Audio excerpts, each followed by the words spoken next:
So the national anthem of Trinidad and Tobago being played here to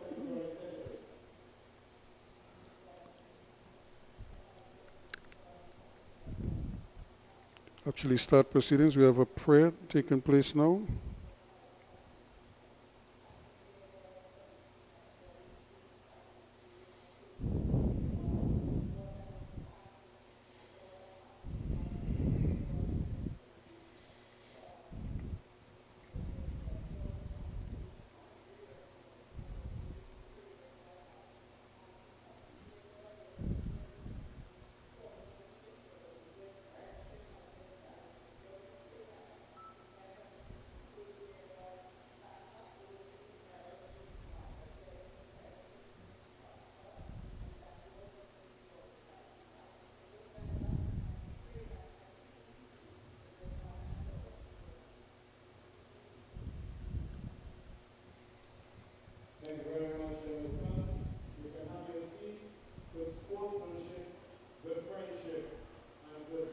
So there you just have it, the sort of opening prayer to set proceedings off. And seems like the flag wants to fly away.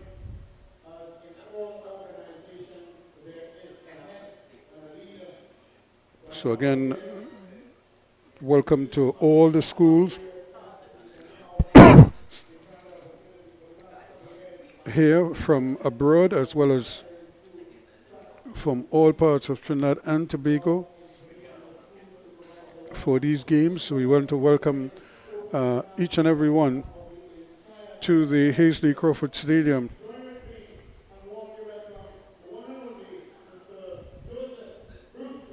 So Joseph Brewster, the president of the secondary schools track and field, giving his address.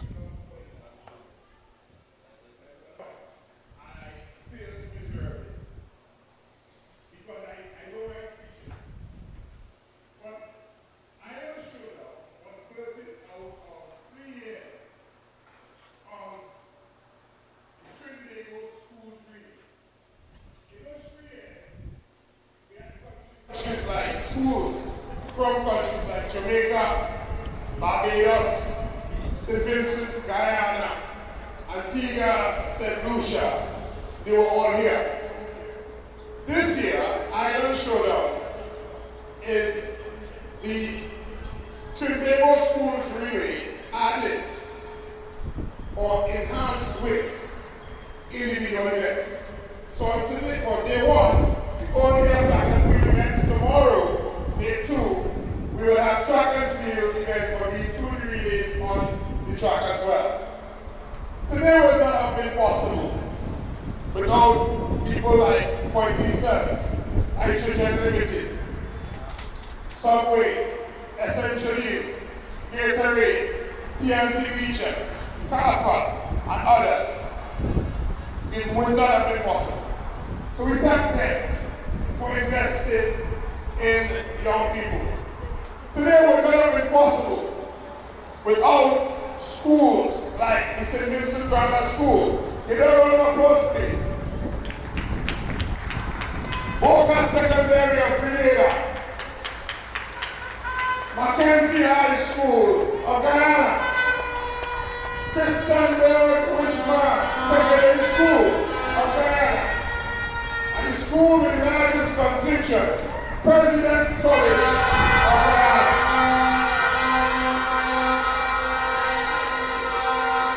We invited and they answered. And they came. There are just about 100 athletes from those three countries. We have one athlete who goes to school or graduated in school from Jamaica as well. Added to that, we have about 64 schools from right here in Trinidad. Give yourselves a round of applause.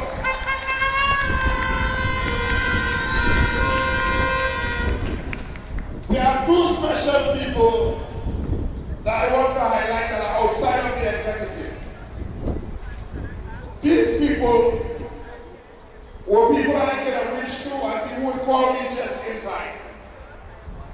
There are people, those two people aren't members of the executive. In fact, they are parents. One of them is Miss Nicolette Theodore. You know, I haven't seen her every day. Is she here? And the other is Mr. Brian Charles. Brian, where are you? I saw Brian. There's Brian waving up there. Right? Brian would call me just when I needed somebody to crack a joke to because I was doing 200, and when Brian would call. Nicolette would call when I was dumb and I needed somebody to say, Mr. Rosa, it's going to happen, don't worry about it. Alright? And then I'm standing next to my really good friend, Mr. Gonzalez. He's the president of secondary school football. And he too is one when he would be there. But I want to thank you all for coming. And we look forward to a great day of competition. 2 days of competition. And don't worry with the seats, they will fill up. Because without 360 spots, right, people won't see, but when they see, they will come. So we look forward to having you. We thank you for being here. God bless you. And we have a great day of competition today and tomorrow. Thank you very much, Mr. Joseph Brewster. Please, one more time, join with me, put your hands together, and appreciate the words of appreciation and recognition. Very instructive, very explicit, and informative. Thank you very much once again, Mr. Joseph Brewster. It's always very important to have the ministry of which all of these schools, in particular Trinidad and Tobago, of which we fall under as the governance in Trinidad and Tobago. Representing the MOE is the coordinator, the curriculum coordinator, acting. Please join with me and welcome Ms. Minion King.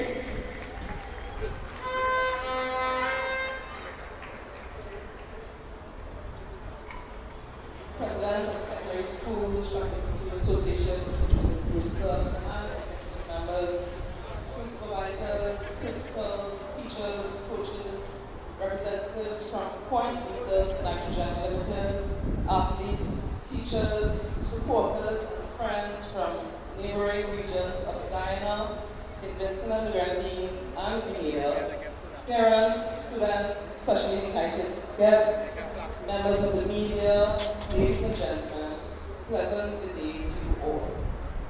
It is indeed a privilege and an honor to extend greetings to you on behalf of the Physical Education and Sport Unit, Curriculum Planning and Development Division of the Ministry of Education on this significant occasion, Secondary Schools Track and Field, Trinbago Schools Relay Island Showdown.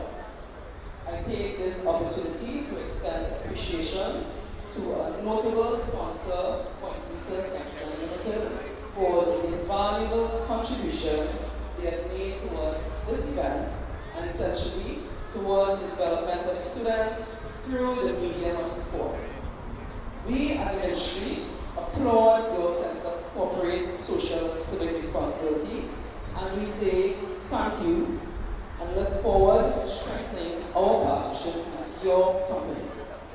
It is also a pleasure to welcome you, all Caribbean neighbors, to the Island Showdown, where talented athletes from across the region come together to celebrate the spirit of track and field. This event is a main highlight of the secondary school's track and field calendar and intends to be the platform for young, aspiring students across the region to develop sporting skills at a cutting-edge level. Today is about, it's more than competition. It is an opportunity for all athletes to showcase their dedication, their discipline, and perseverance that you have demonstrated in reaching this stage. While we proudly represent our individual islands, We are united by our shared passion for sport and the values of respect, friendship, and excellence.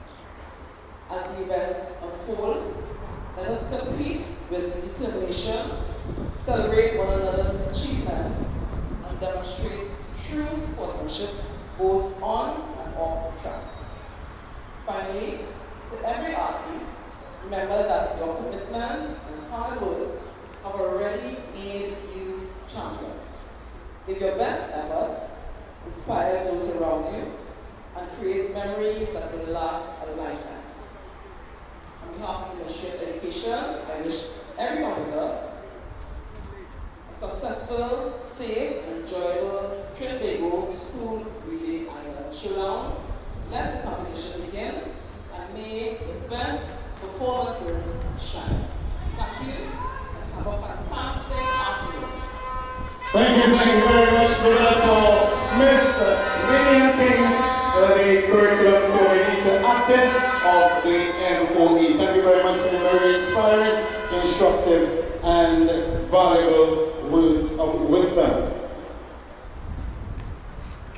Representing all the athletes, as we all should and know, as well as understand the importance of the athlete's oath, to do it on behalf of all the athletes, let's welcome Form 4 student of San Fernando East, Akida Bernard, that will do the athlete's oath. Please welcome her.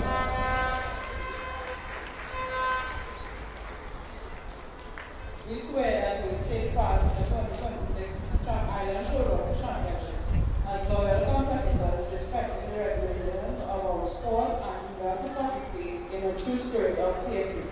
We pledge our best efforts to honor our coaches, respect our fellow athletes, and uphold the integrity and dignity of these games. Very, very well done. Thank you very much. Put your hands together and appreciate what Akida Bernard, Form 4 student of San Fernando East, just did the athlete's oath. A number of officials, very well decked in their gray. I'm seeing them waiting patiently for their event. To represent all the officials here today, a gentleman that is very reserved, but exceptionally diligent and competent, Mr. Elon Edwards, that will do the officials' oath. Good afternoon, everyone. All protocols observed. I swear that we will participate in the 2026 Island Showdown Championship with impartiality, applying the rules that govern the sport in a fair and consistent manner, in true sportsmanship and for the honor and glory of the sport. Thank you. Thank you very much, Elon Edwards, on behalf of all the officials, and a crucial time that we have reached now, which is the declaration and the opening of the games, Mr. President. Right before you can move on, after the advertisement we'll do. Ladies and gentlemen, this beautiful jersey, we have a few sizes left. So if you are interested in getting one of these, you can contact any one of us, so you can check me. And we have some medium, a couple large, a few smaller, and then you have some big ones like myself. And I said, you'll be like me if you get one, right? Check my daily price. Rush straight inside the light rice. Nice. So here we go. I'd like to declare the Island Showdown 2026 open.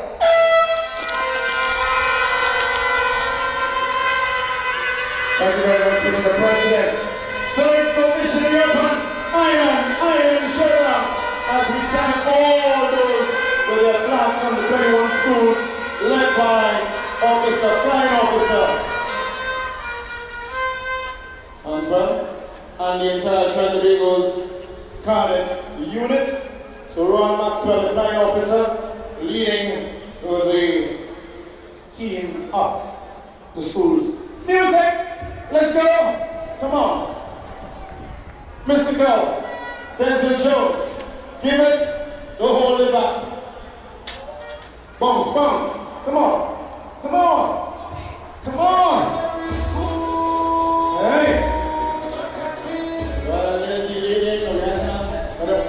vacuum. Let's go. Let's go. Iron Showdown.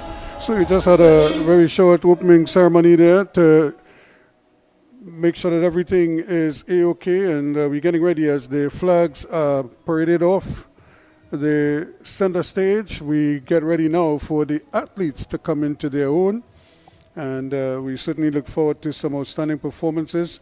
Many of these athletes, remember, would have participated at the recent Carifta Games, some of them with great success as well. And of course, we always know that even though you don't medal at the games like Carifta, sometimes these athletes could produce their personal best, and that is just, all you really ask of them is to give of your best. And if you could produce your personal best at the games like those, then you're trending in the right direction. So there we see the members of the cadet force getting the flag safely back into the corners, and we get ready for the boys. That's the first event on the day. That's the open high jump event for boys.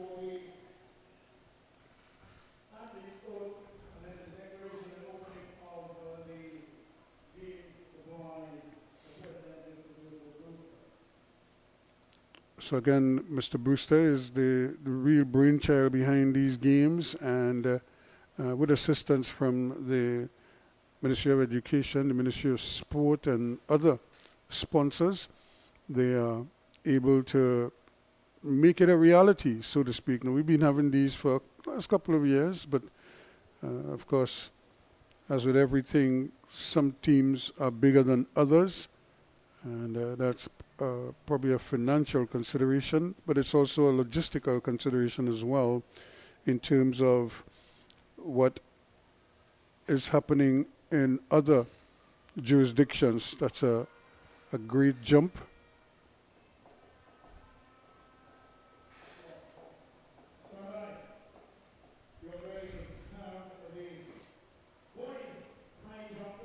So the high jump is taking place, and we see the heats for the 100 meters also getting warmed up.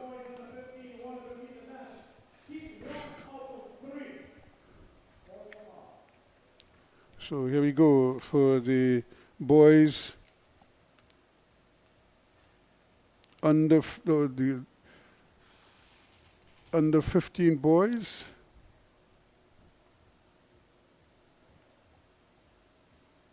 So we have 3 heats in this one, but we only have 3 athletes here. So here they go immediately to get things on the way here, early o'clock. And running away with this one there. Ease into the line there. Josiah Kaiton of East Mukarapo. Kaiton making it look so easy.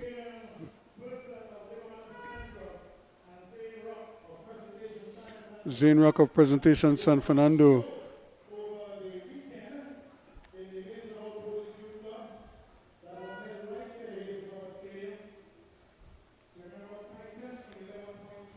So Caden Purcell.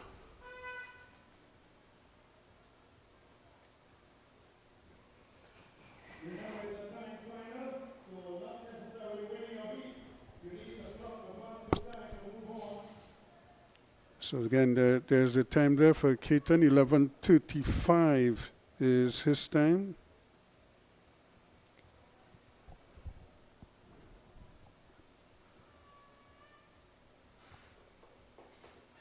So we're looking at the second heat, heat 2 of 3, and this is the boys under 15 100-meter event. And of course, the sprints are always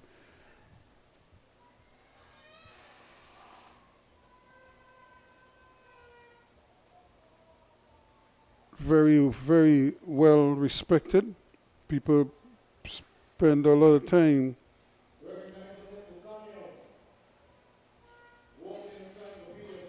following the progress of these young sprinters.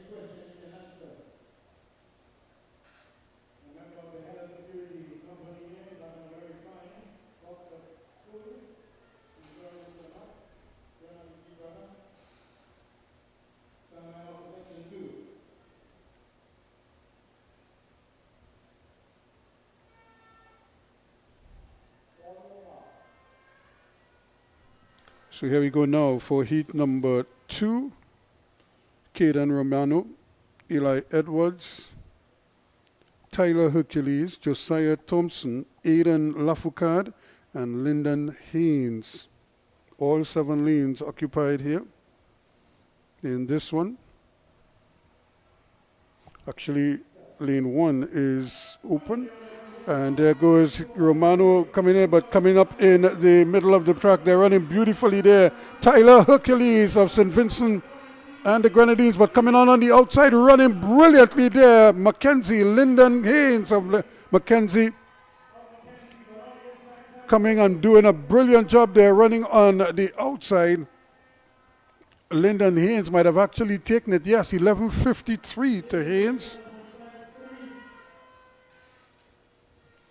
Brilliant work, Hercules, 11:59.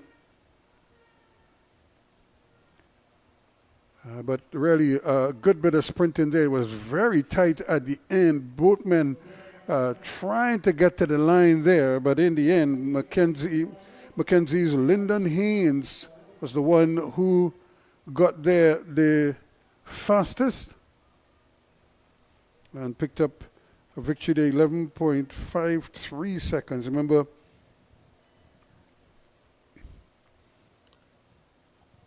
very interesting for these athletes. We're looking at the high jump also taking place simultaneously, the high jump open.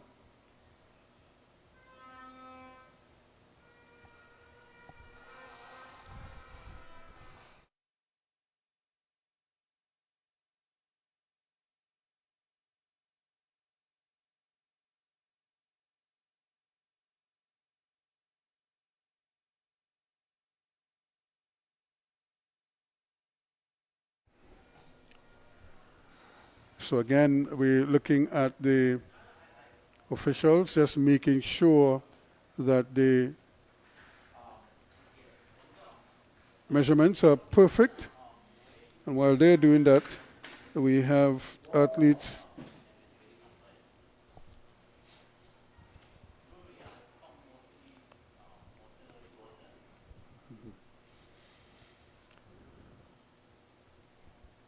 so we're looking at the runners getting ready now for the 3rd and final heat. We have Kamel Atwell from Press Sando, Malik Maloney from St. Vincent, Guy Williams, and here they come now. And this is the man from St. Mary's College, Williams, coming forward here and running beautifully. He is well on his way here. Amari Smith trying to keep up with him, but they won't get there.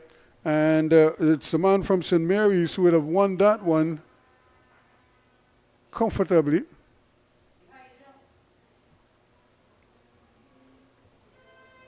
$11.75. Holder was second. 12.36 and 12.37 to Smith.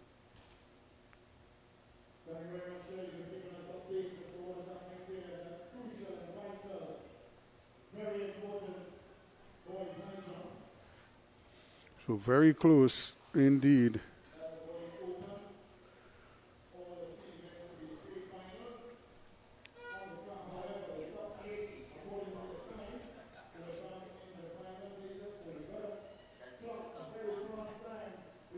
So there's 11.75.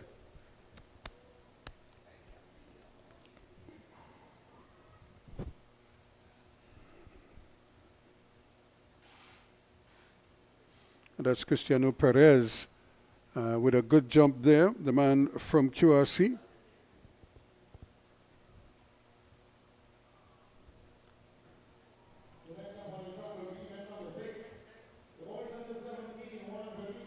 So now we're going on to the boys under 17 100-meter event.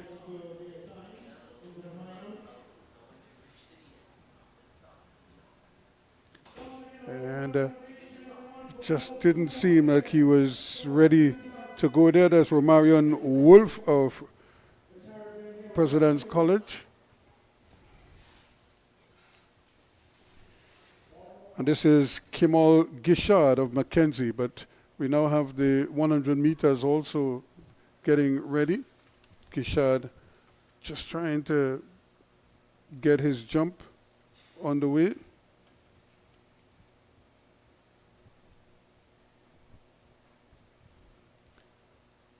And I could tell you Gishard's jump was a successful one at that.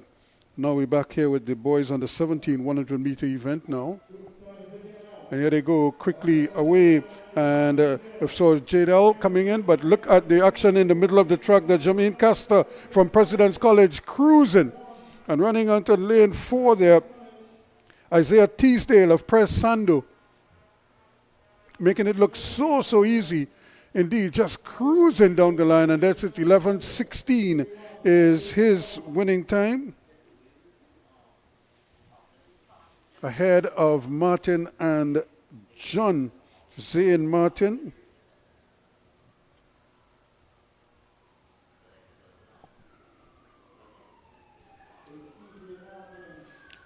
So again, Press Sando's Isaiah Teasdale cruising in that one. We have a red flag. So that wouldn't count on that occasion.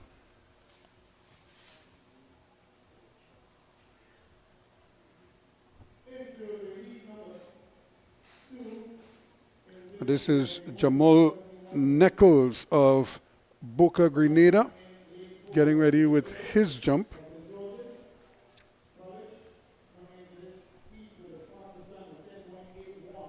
And he's on his way here now. A little bit of a choppy run to begin with, but then he clears it quite comfortably in the end with loads to spare.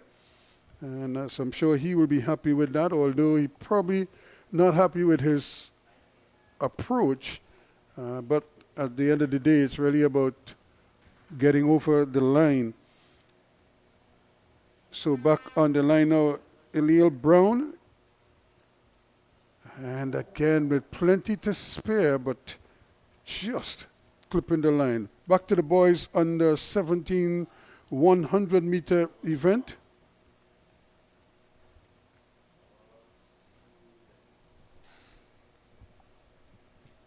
And we have a few empty lanes, lanes 2 and 3 occupied, 4 and 5 empty, 6 and 7 will go. Here we go now. And running nicely out on the far side, Jaden Cordes of St. Vincent is coming in, but look at him cruising up in the middle there. Jaden Goodrich of St. George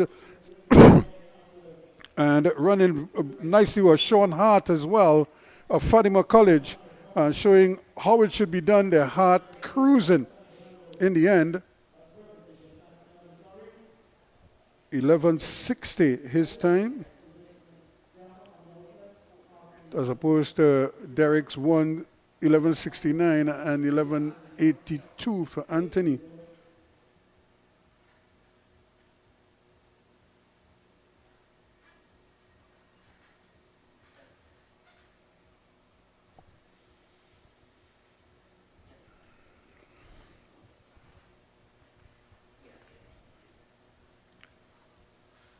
So again, unfortunately, the shot put events and the javelin events are taking place on the training field, and that's really to preserve the ground. Here's a good jump. Kenny looked for a moment as if he was going to actually abort the jump. He didn't look as if he was flowing. But in the end, Evonte Nimblet of St. Vincent made it look so easy.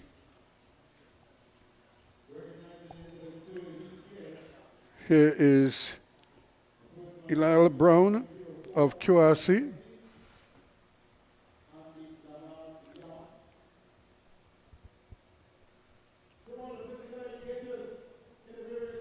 So here goes Brown now. And again, plenty to spare. So he will be happy with that.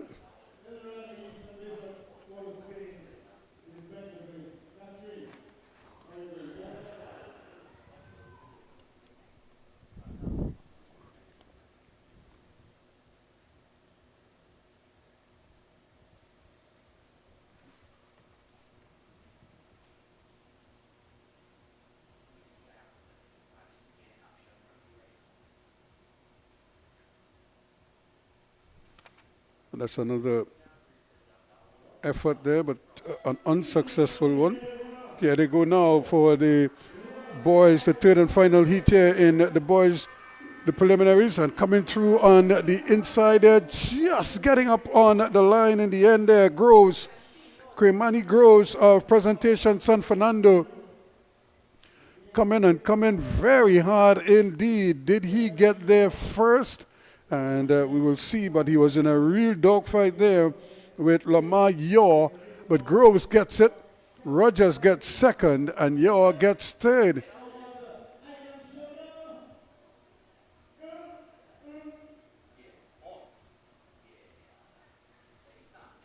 So again, another very competitive race for these youngsters. 11-12, 11-20 for Rogers. And 11-22 for Yaw, who was right there.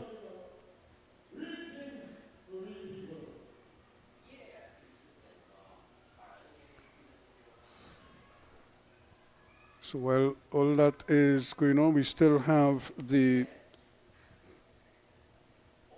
boys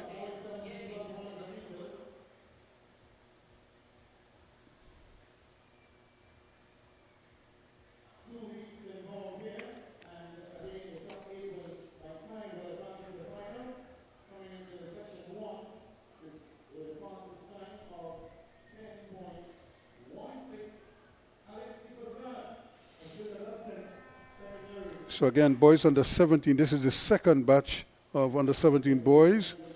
These are obviously the faster boys. They have two heats, and the first heat will feature Alex Sipasad of St. Augustine. He has a registered time of 10.16 seconds, which will give him the fastest time overall coming into this event. So it's going to be interesting to see if he can reproduce something like his best here today. And while the long jump is still taking place, Elil Brown is getting ready to do another jump, but this time not able to, the man from QRC unable to clear successfully. Now we get the 100 meters, the second event number 9 is ready to go. Michael Mitchell from Sawan North in 1. Elijah Arthur from San Fernando in 2. And they come up, but look at the man running brilliantly, running out of lane number 4, and he's cruising. Alex Sipasad of St. Augustine, and he's going to win it with relative ease ahead of Daquan Farrell of Mackenzie.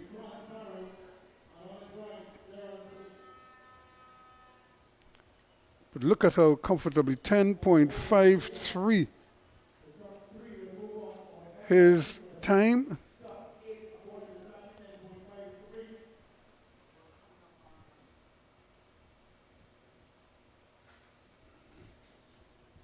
Farrell also ran beautifully for his time, and remember the top 3 will advance to the finals.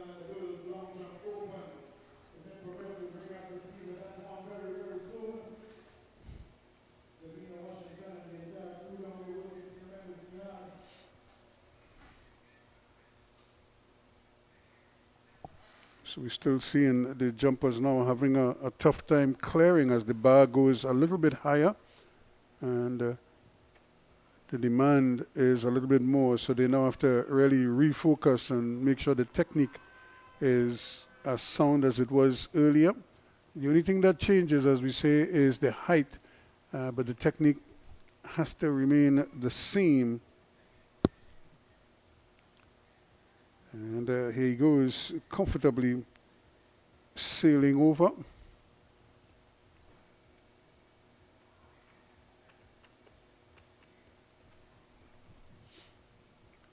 And we see the athletes warming up for the girls' long jump. That is coming up in a short while as well. right now we're going back to the track where we will see the second preliminary, the heats of the boys under 17 100 meter. This is Group B. So we have in lane number 2, Aviel Williams, Aidan Benjamin in 3, Gordon Thompson in 4, in 5, Jamario Toussaint, Serrani Roban in 6, and in 7 we have Isaiah Mahabir. Here we go quickly now and running nicely there out of lane 5, doing good work there, Jamario Toussaint, but he's coming under some pressure here now. Can he hold him off? Yes, he can, right at the line there. Gordon Thompson was pushing him, but Toussaint of Servor looked like he was the one who got there first. Yes, 10:79. 10:81 to Thompson. So pretty decent times from these youngsters, and really pushing the limits here.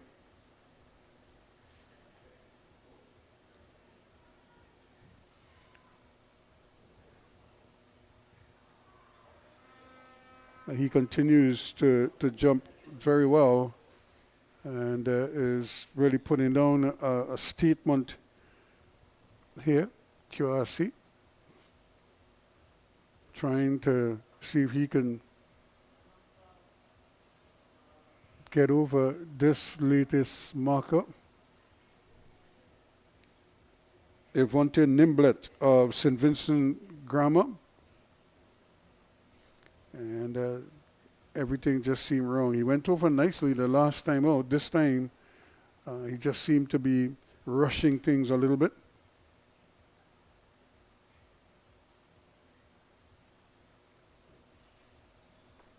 So young ladies warming up for their long jump event upcoming. Now you could see the bar for the high jump has gone up a notch. So this now is where the challenge is for these young men. This is Brown from QRC. Again, he seemed to have it just at the last minute.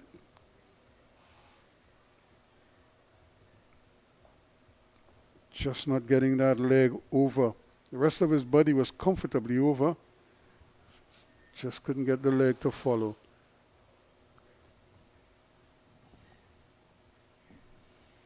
So here is Nimblet of St. Vincent. He too, everything seemed to be going so well, and just at the last moment, he just can't seem to kick out to get the foot over. It's just almost like just below the calf is where the issue is. So he has to find a way to, as they say, snap the leg out and over. That the momentum is going to take him over. In fact, most of his body is over. It's just that at the last moment, his legs seem to, it's almost like if he doesn't have control of his legs at the very end there. And it clips the bar. He's not the only one.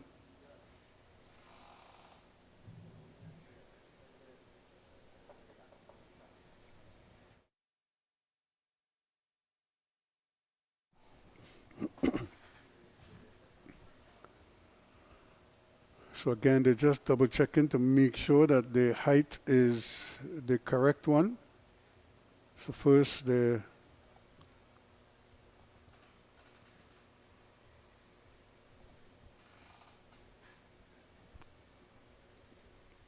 put the measurement on it to make sure that the bubble is in the center of the plane.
Going back to the boys' high jump, here is Cristiano Perez.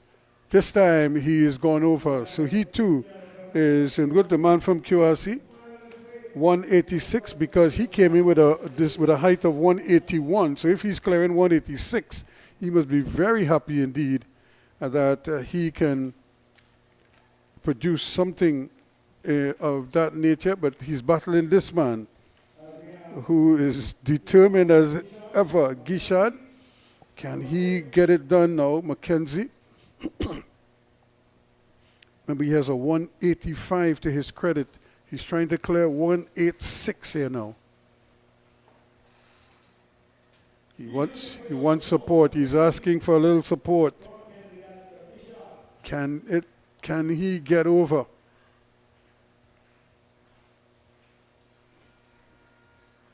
There he goes.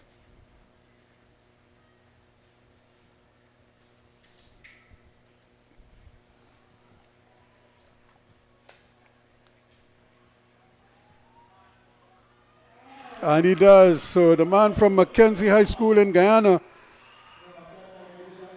joins the others, getting over the 186 meter mark. So the bar goes up now incrementally to 1.89 meters. So Gishad is through.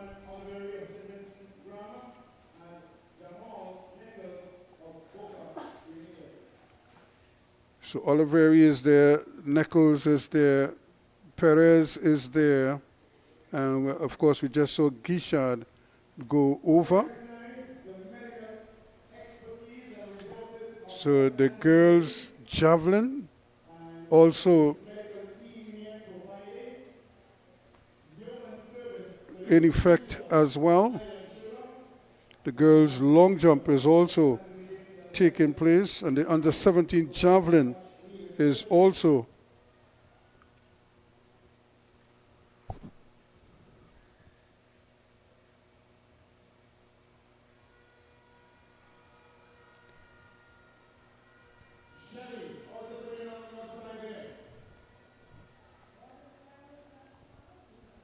so here they go again, and a bit of a false start, so he just didn't seem comfortable.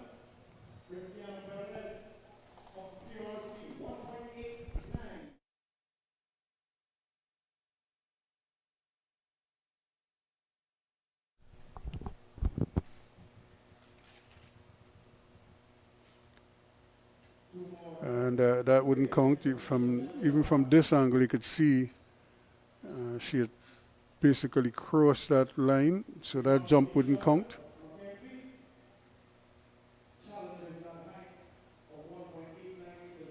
So they're going up to 1.89 meters now.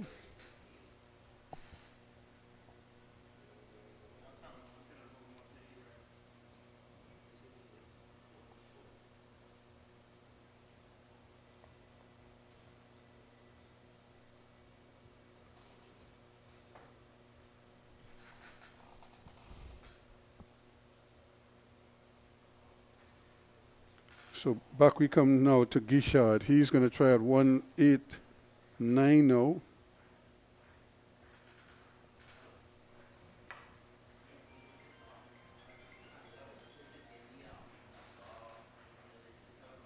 And again, he's going over 189. For a moment, 186 was proven a challenge, but now he's conquered that, and he has also been the first to go over 189.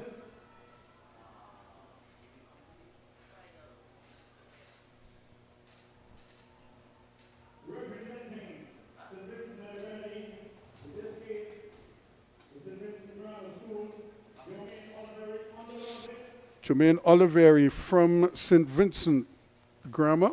Here he goes. And he too goes over. His technique is not the best, but he finds a way.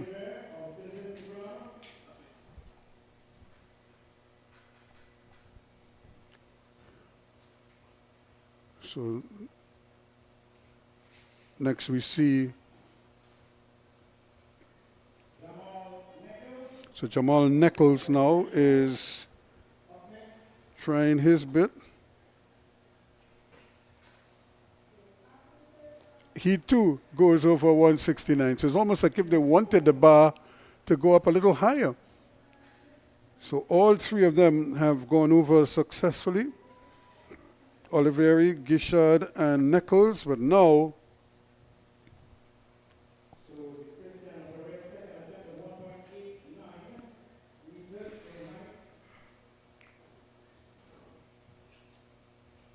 man from Christian Perez from QRC not able to get over this time.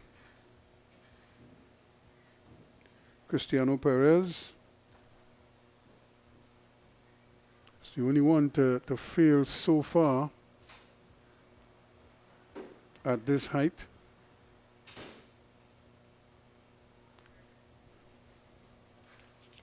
So now we're looking at the girls under 17 javelin. This is Pauline Flutz of President's College.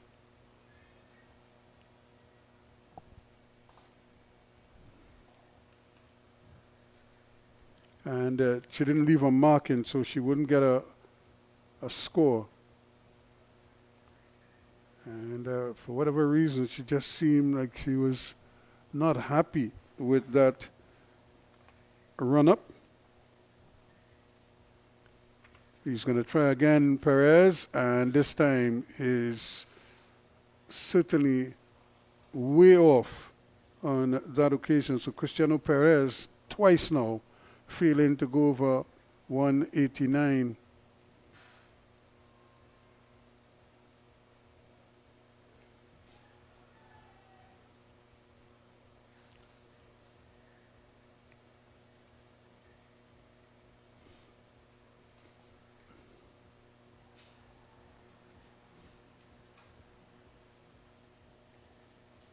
So these young ladies putting out big effort here.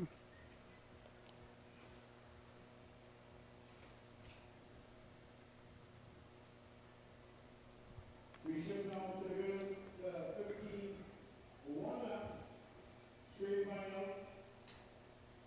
And the latest time in shows, running out, lane 8, St. James, secondary, Adams. And certainly just starting there. Now we're getting ready for the girls' 400-meter event.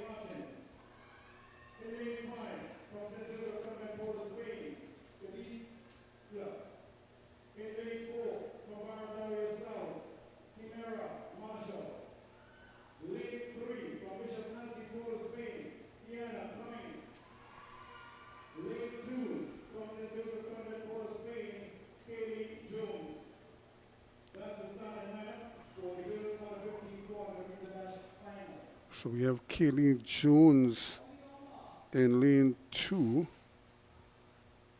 In lane 3 from Bishop's, Kiana Cummings, and she would be among the favorites to take this one, running out of lane 3.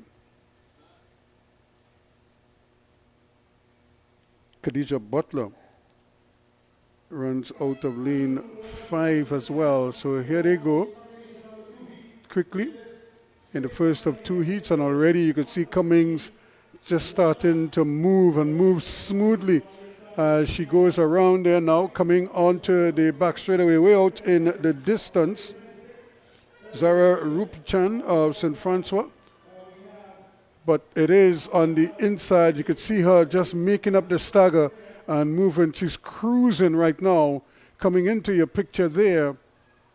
Now she takes the lead. And Cummings cruising around here. They're not going to catch her. She is really just conserving energy right now. She's not really pushing too hard, but she does have the measure of this field right now, and she's just trying to hold her concentration as she comes through. She's coming under a little bit of pressure, but it's not going to get there in time. She's coming to the line. She's going to win this one. And she wins it now. Khadija Butler of St. Joseph Convent, Port of Spain, would be second.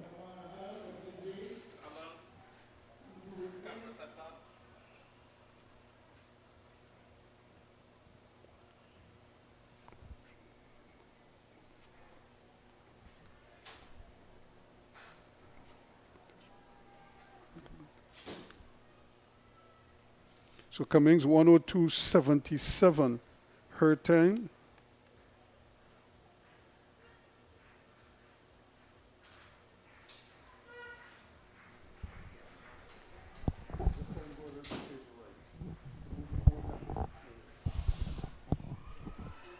So 103.21.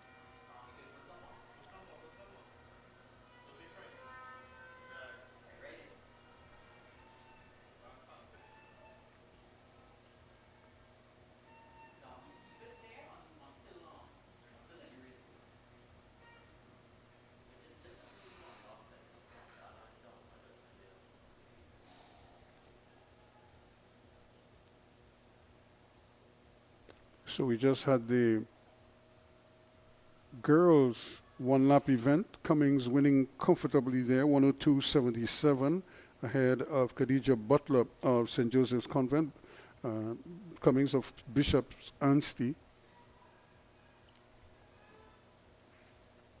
And the girls' javelin is also taking pride of place.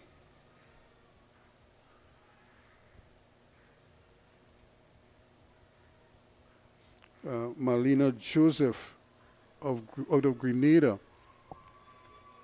with that effort there. Now we're getting back to this young man. He's been doing very well so far. Kemal Gishad, can he clear the bar now?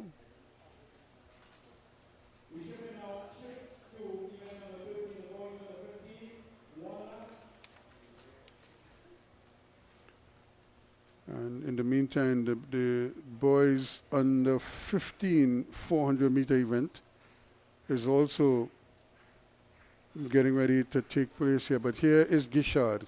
Can he clear this one? Is it at 191 now?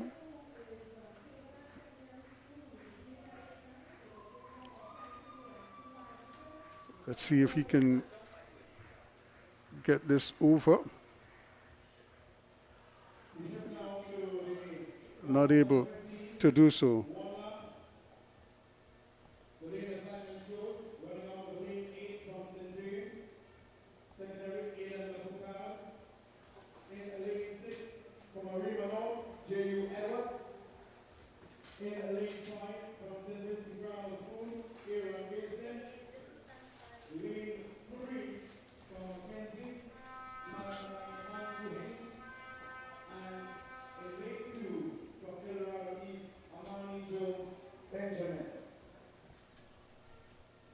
So Amani Jones Benjamin earning out of lane 2.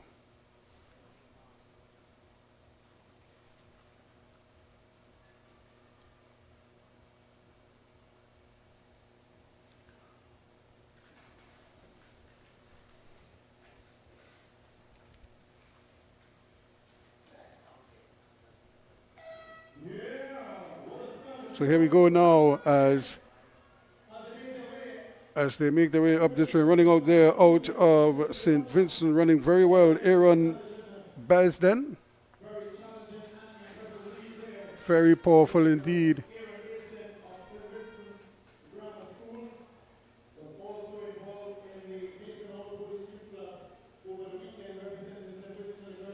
So Aaron Basden running very well from St. Vincent, and they're going to have a hard time catching up to him. Although, did he go off too quickly? That's the question you have to ask here, because running nicely on the inside, Amani Jones Benjamin is not giving up, but he too is running out of gas, and it looks like Basden is going to hold on and is going to win this one nicely as he gets to the line now, and does very well in the end. So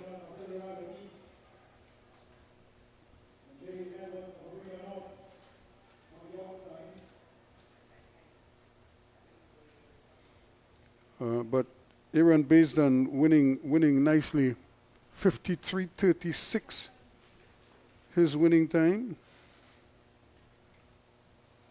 54:22 to Jones Benjamin.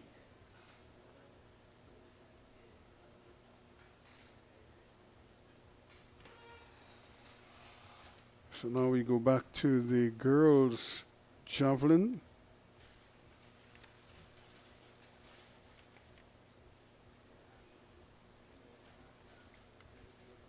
Molina Joseph from Boca Grenada.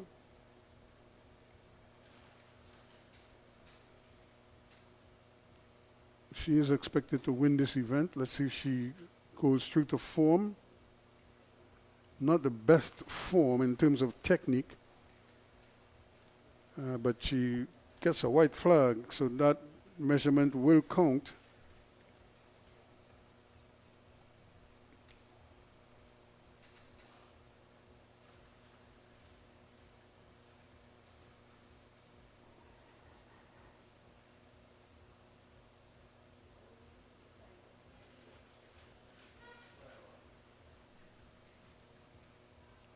So we're back with the boys' high jump. Jamal Nichols.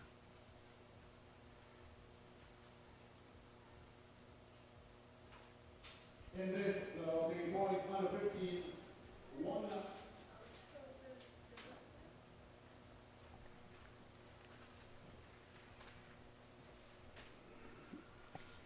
Here goes Nichols.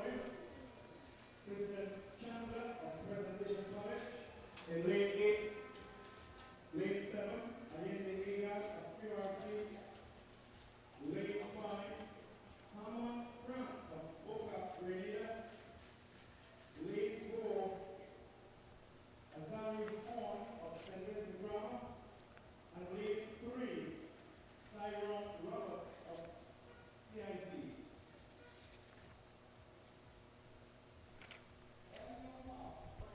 So we're looking at the runners here now for the boys 400 meters, one lap event.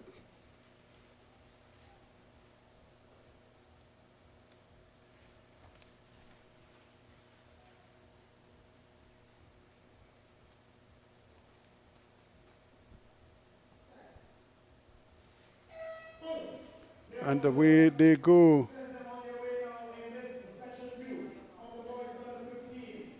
So this is section 2 of the boys under 15 one lap event. Azari Horn of St. Vincent. Horn is leading comfortably right now, and it's going to take some effort to try to catch on to him as he cruises around the track.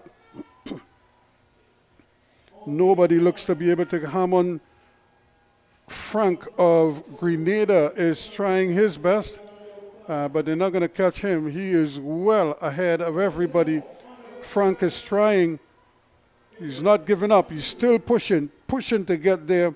Harmon Frank of Boca Grenada, and but it's going to be an easy victory there for Azari Horn. And Boca Grenada again coming in there, Hammond Frank.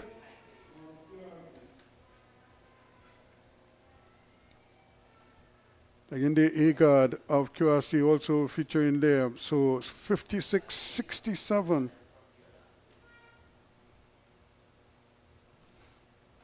The winning time there for Azari Horn out of St. Vincent Grammar.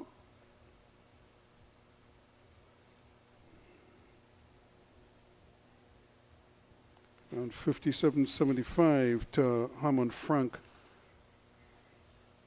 Here she goes again, and she just pulled out of that one. And luckily for her, she didn't cross the line because she got very close to the line there. Let's see if she does it better now, Joseph. Again, her technique needs some refining, but she's still able to get a marker down. And it'll be interesting to see what her final distance looks like, but she seems to be the most consistent of the lot from Boca and Grenada.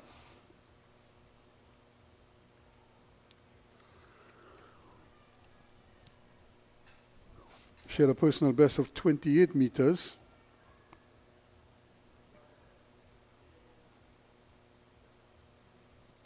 So she would be the one favored there. Now we have the girls javelin also taking center stage, but we also have the girls one lap event coming up. We'll get to that shortly.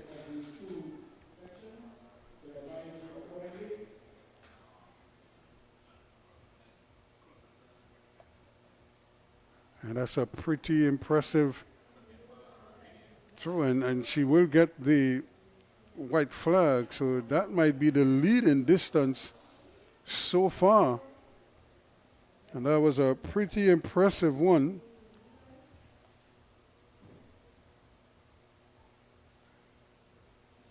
The women's long jump is also in full swing at the moment.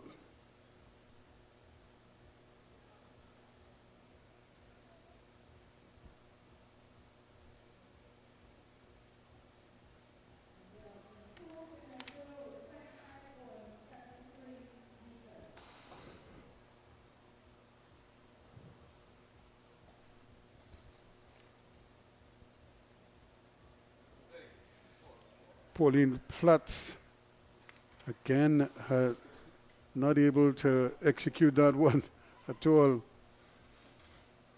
And it just shows you that some of these athletes are new to the discipline. So it's not the most refined technique that you're going to see. And but these under 17 girls are still trying and hoping that by the time they get to that next level, they'll be okay. Now we have the girls on the track as well. Girls under 17, 400. Akila John in lane 2. And there is a false start. The runner in lane number 6, rather in lane 8, rather in lane 7, she never moved.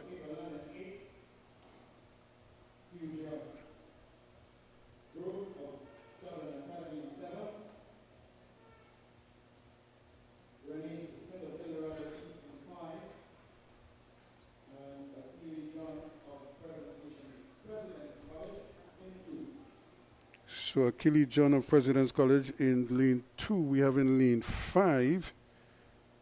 Is it Renee Smith?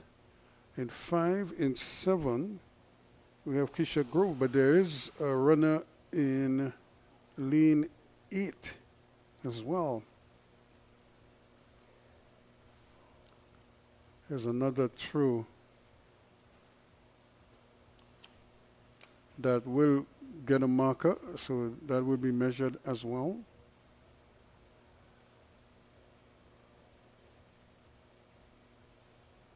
So we have an athlete being expelled. She never moved, or she got up too early and just never ran. She just seemed to freeze at the line, and but I think she's been given a reprieve. They're trying to sort out, is she out of the race or is she in the race? For a moment, she seemed as if she was out of the race. Then she went back in. And now they're just trying to ensure that, I suppose they're giving her instructions as to how to adjust to the instructions from the starter. She just seemed to stand up in the blocks. Now, I'm not sure she's accustomed to using the blocks. That could be the other stuff here. So she's probably not comfortable with her feet in the blocks. That is a whole different technique to when you're accustomed starting on a flat surface where you just sort of kneel down and get into your set position and run from there. But once you put on the blocks, it means you're slightly ajar. Your body is in a slightly different position to that one. And so maybe she's just not as comfortable in there as she should be. But there's a big discussion. So I think they're trying to do two things. Trying to keep her in the race, because under the normal rules, once you false start like that, you're out. And then they're also trying to kind of teach her right there whether or not, or at least how to approach it from there. So the men's high jump is over. We'll get that result for you in a little bit. It seems like the women's javelin is also completed as well. So we'll be looking now at the women's long jump. That will be coming up in a short while. So we'll see who else is to come. But right now, so now they finally decided that she's out of the race. So it took a while, but she is out.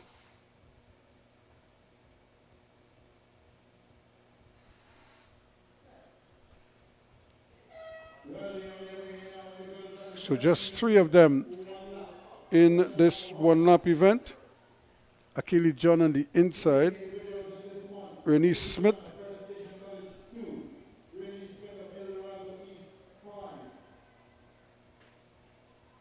So Presentation College 2 is also. So Riot John of Tableland is out of lane 8. So they're coming around. She is holding on there.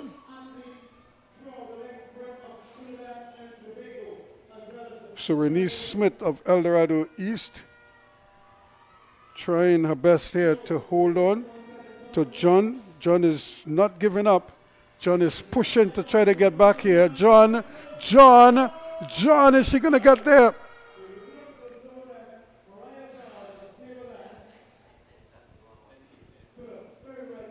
So Mariah John of Tableland almost coming up there. We wait to see if she got the nod. But we'll wait to see if she was the one giving it. Keely John of President's College just coming in to finish the event. And there it is Charles who gets it from Smith.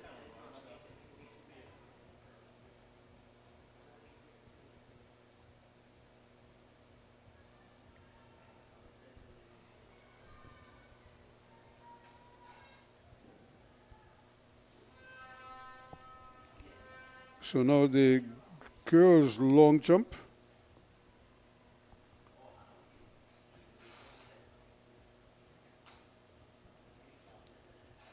Sahana Hall is getting ready to jump from Grenada, Boca Grenada.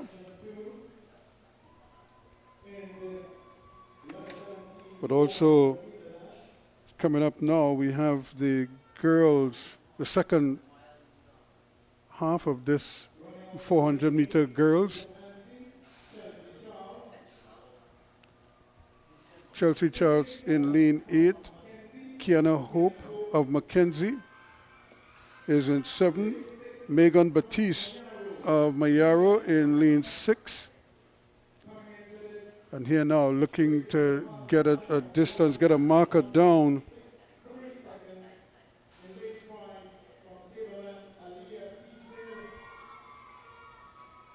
Michaela Patrick from Grenada. And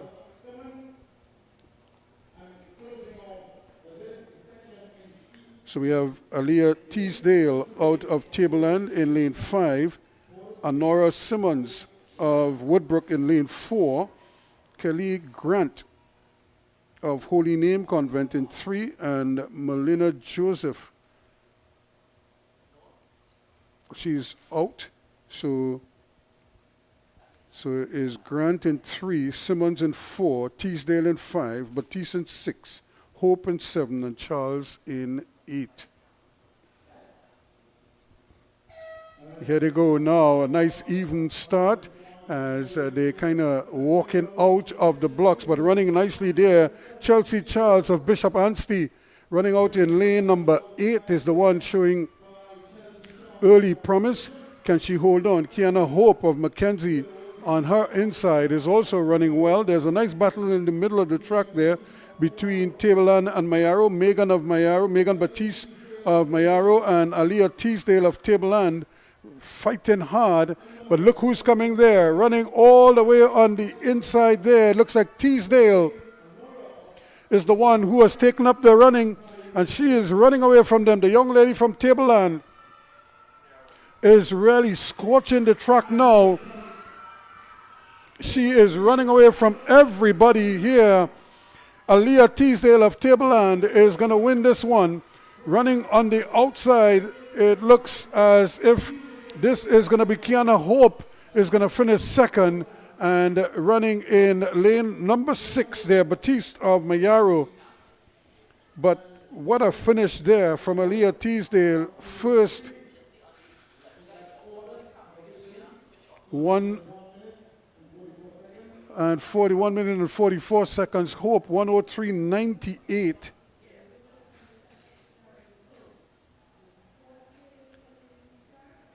And Batiste in 104.46 filling third place.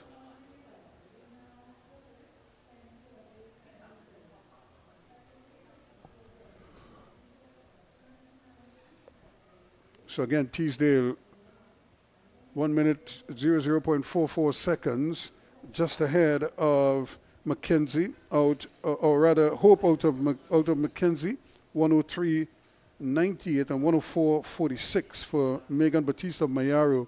They are the top 3 finishers for this one.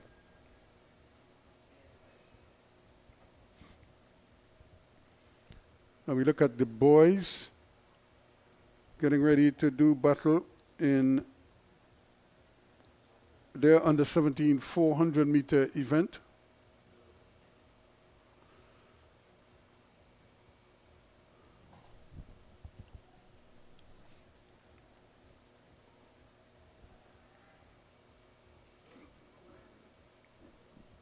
And in this one, looks like we have competition or participants in 4, 5, 6, and 7.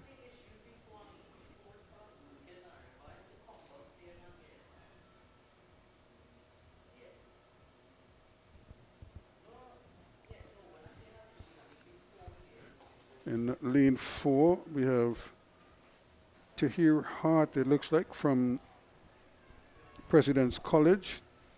Hakeem Sinclair from Superior East. And in that jump, there was a white flag there for the girls' long jump.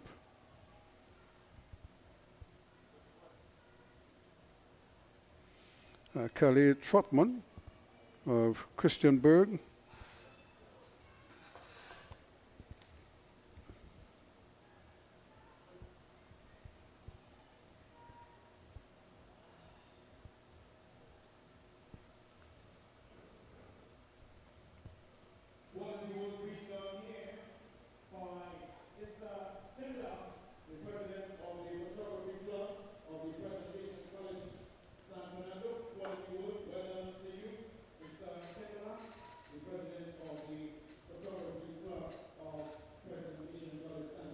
So the girls' long jump has also concluded.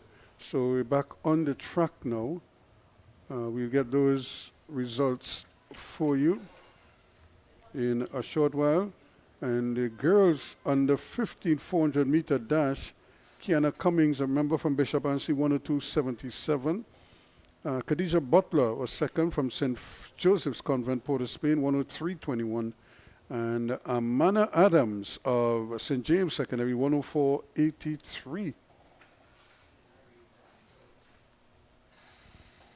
And the girls under 15 100 meter that we saw earlier, Josiah Mitchell of Grenada,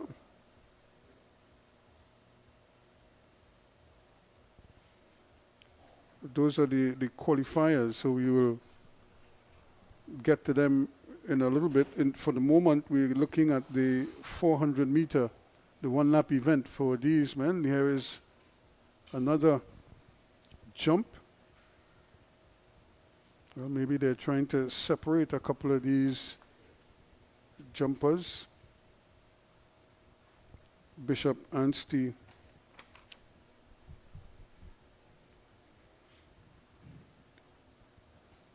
Kezia Joy Husbands.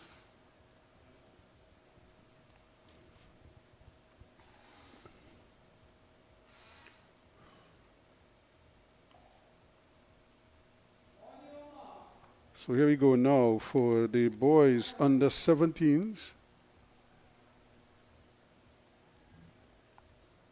400 meter event. In lane 4, Tahir Hart from President's College. In lane 5, Hakeem St. Clair from Simparia East. Lamar Yor runs in lane 6 from Mackenzie. And Joshua Mitchell from Fatima College runs out of lane 7.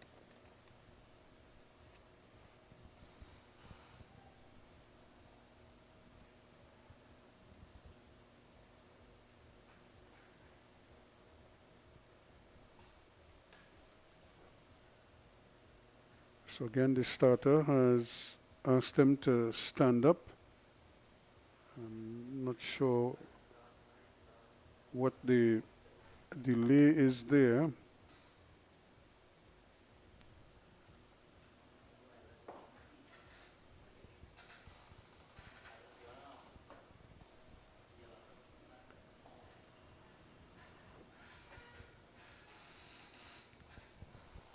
So in the meantime, as they wait to sort that out, I think the girls are continuing their long jump. These might be the finalists trying to separate themselves. But back on the track, though, they're getting ready. They're back on the starters' orders once again.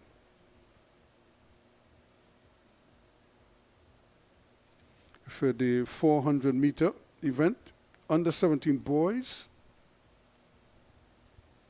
Again, Hart, Sinclair, Yor, and Mitchell. And here they go now. And so Hart of Presentation College, or President's College, I should say, he is starting on the inside, but again, running nicely. And looking very comfortably indeed is Lamar Yor of Mackenzie. And he is taking control of this race early. On the outside from Fatima College, trying there, Mitchell, trying to keep in touch. But this is going to be a tall order. Coming away easily.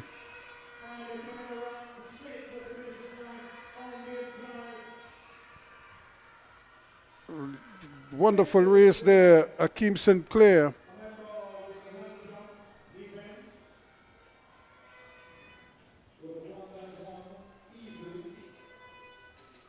So again, we just saw this young man in the high jump event, and he's showing his capabilities there, and coming and winning that heat. Gishad, 51.69.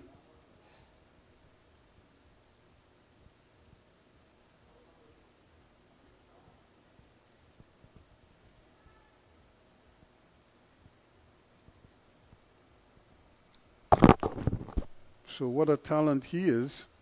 He was just doing the high jump, was among the finalists there, and here he is now winning the 400 meters, and he's also rendering medical assistance to somebody who fell down on the track. But in the meantime, the girls' long jump is continuing.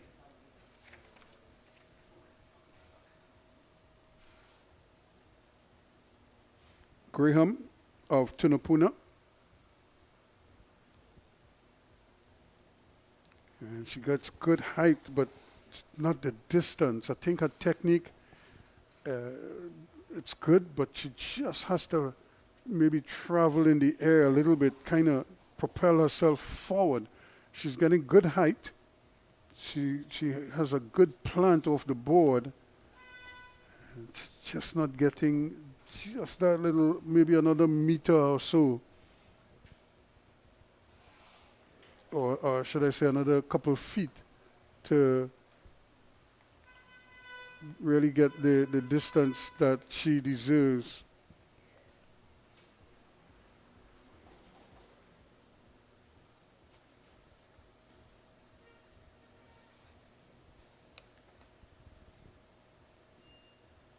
So Gisha won that first section.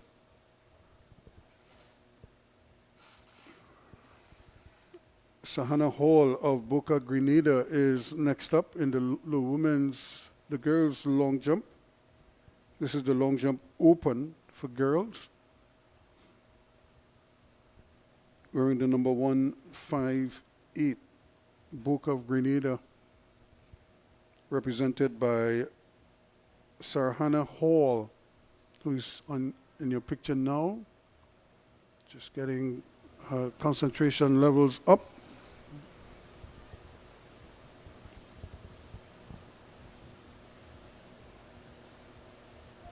And she does get a white flag.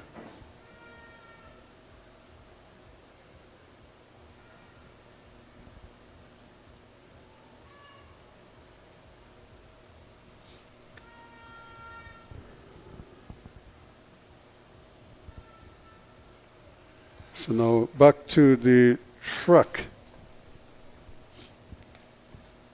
where we have the second of 3 heats of the boys under 17s.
So now we see the boys under 17 one-lap event.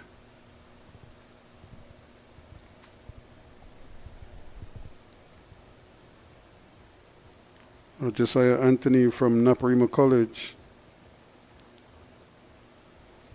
International School rather, Julian Chinley in lane number 2.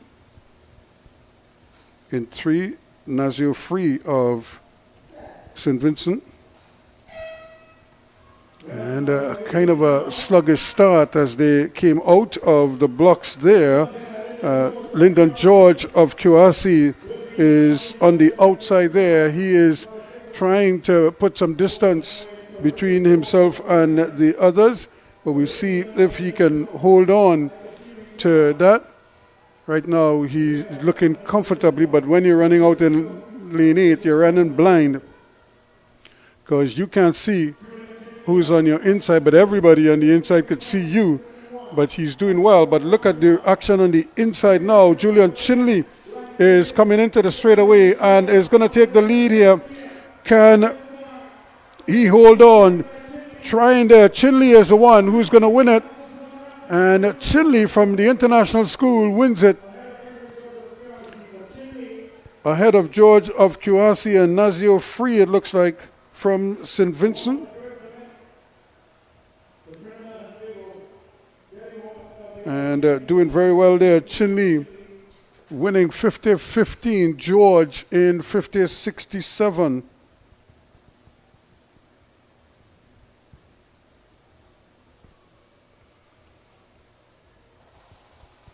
So a splendid run again from Chinley, running in lane number 1. A lot of times they don't see them on the inside, but he was running very well.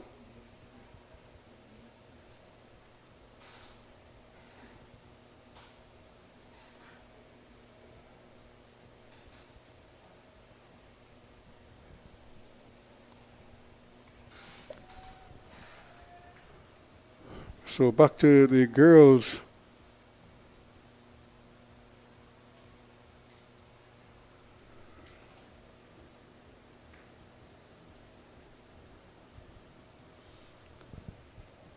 Long jump event, and this one is being hotly disputed right now. Calais Trotman of Christiansburg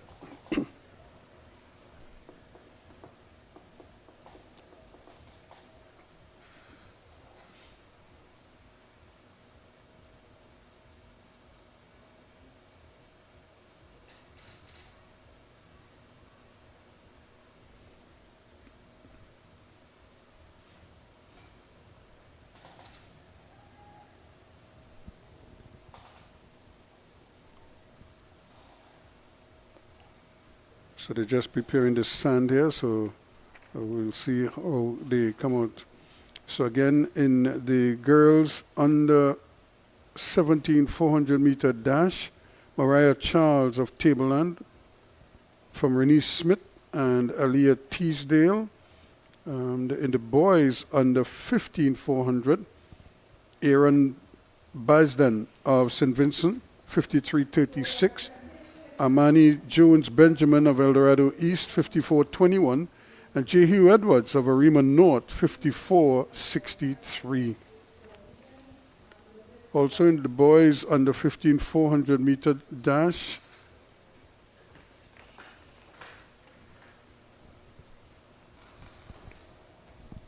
so this is husbands again from Bishop Anstey.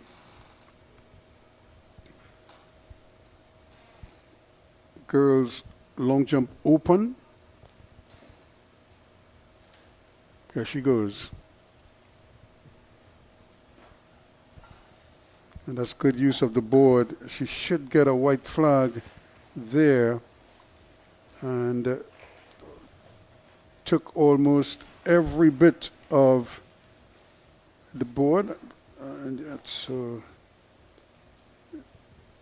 there is the white flag. Sure she'll be happy. Again,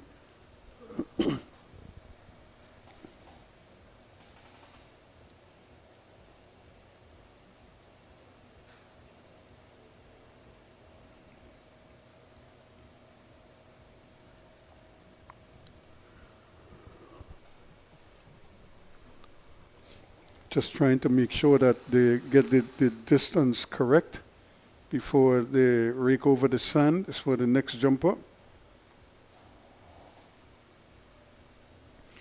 So if you're just joining us, of course, this is day 1 of the Trinidad and Tobago Secondary Schools Track and Field Island Showdown here at the Hazley Crawford Stadium. And we certainly delighted to be able to bring you the action, some outstanding young athletes, many of them of course, running at the Carifta Games earlier.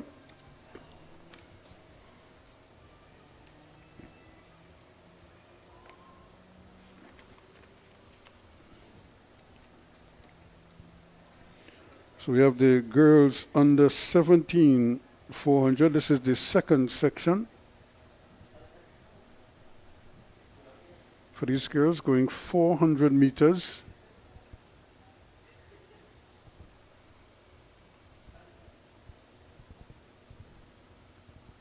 And the girls' long jump continues as well.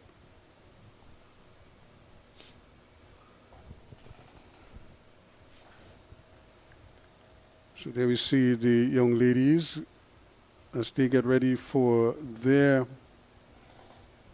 So we have the combination of the girls 17 plus 400 meter dash.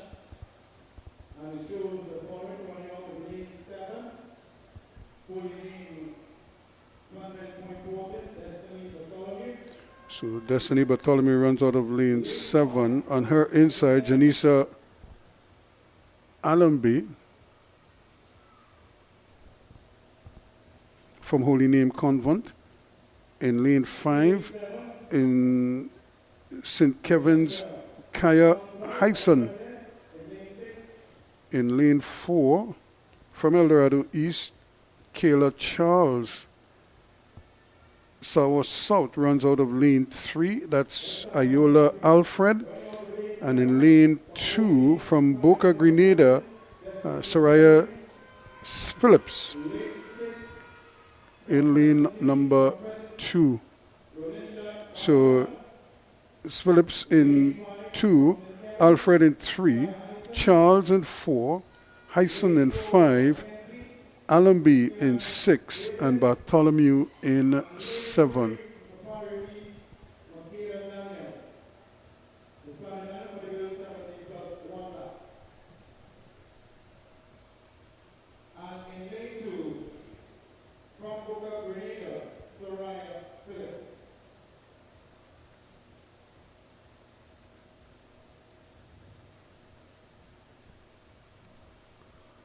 So there's another early jump as the ladies' long jump continues.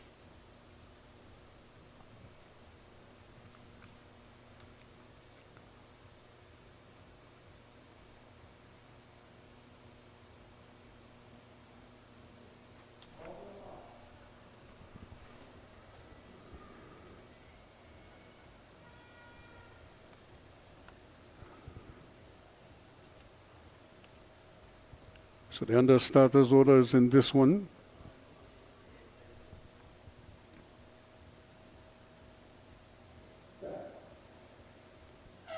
Looks like Makeda Daniel is in 3.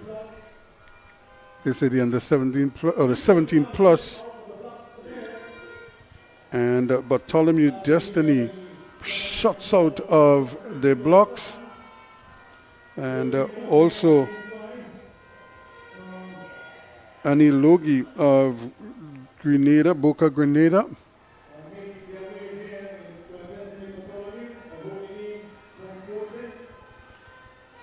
Destiny Bartholomew from Holy Name Point Fortin is also going well, but they can't catch this young lady.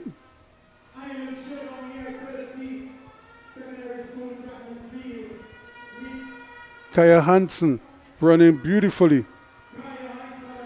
Kaya Hansen is going to win this on a canter, way ahead of Bartholomew.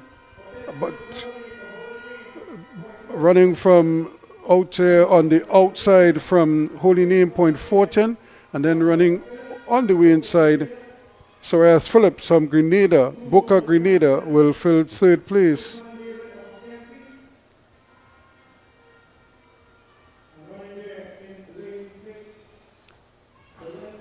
So Hyson really showing her quality there and really ran away from the field.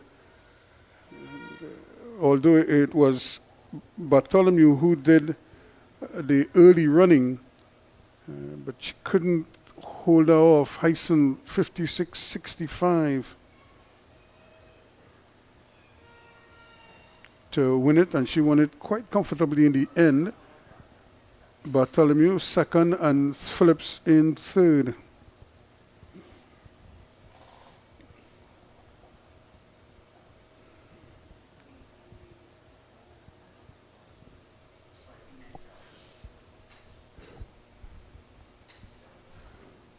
And those are the javelin throwers, the men getting ready to do their business. But in the meantime, the young ladies have a score to settle here.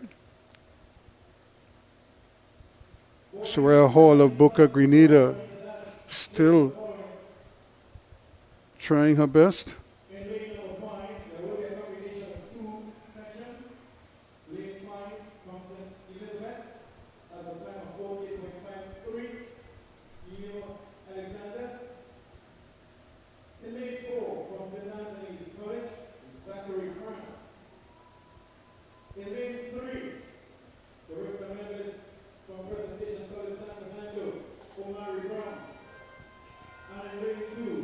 From again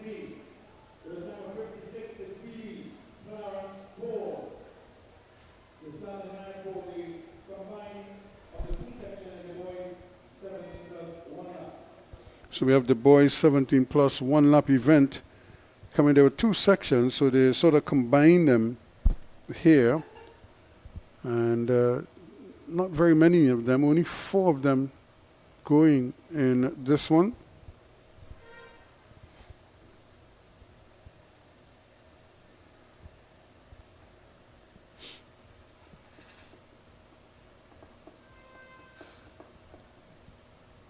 Another jumper attacking the boards. And does she get a red flag or a white flag? She gets a white flag, so they're going to have to measure that one.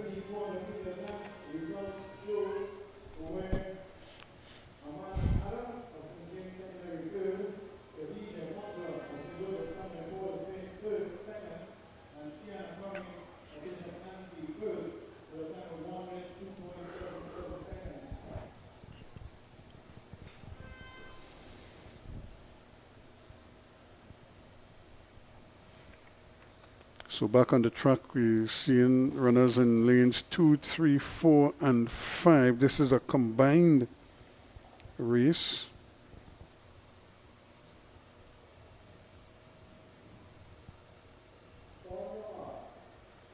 So they're under starters orders here now. Kelly Alexander, Zachary Frank, Omari Brown.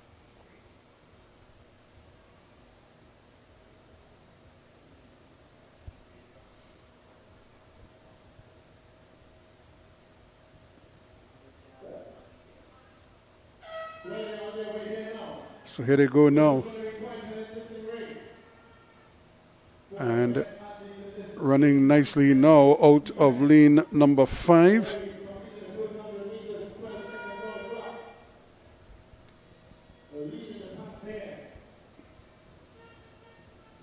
Is it Zachary Frank?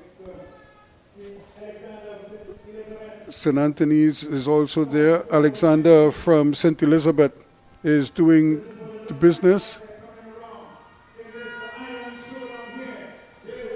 And Zachary Frank is the one who is leading, but he's under some pressure now because they're coming back at him. Can he hold on? Yes, indeed. Frank it is, who is going to win it from Alexander.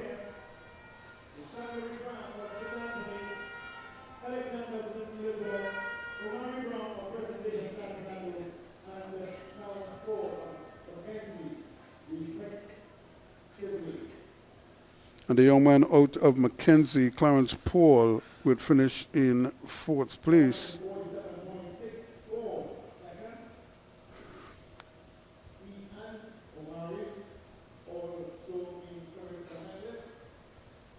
So 47.64 for him and 48.10.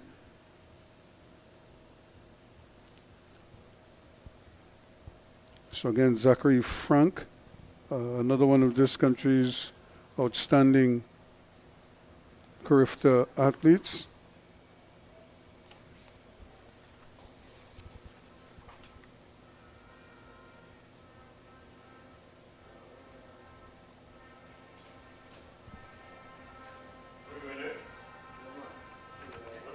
Showing that he's quite capable and still maintaining some of that Carifta form. Coming his way.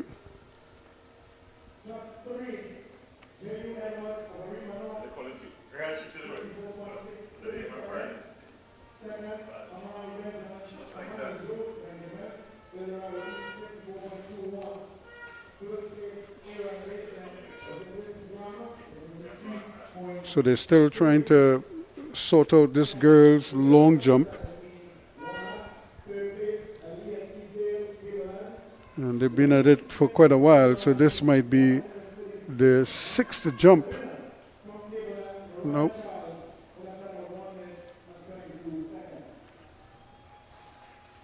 Coming up there as well.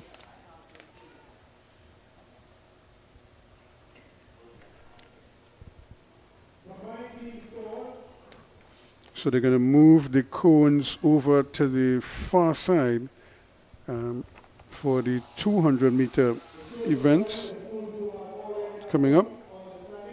And remember, all of this is happening on day one.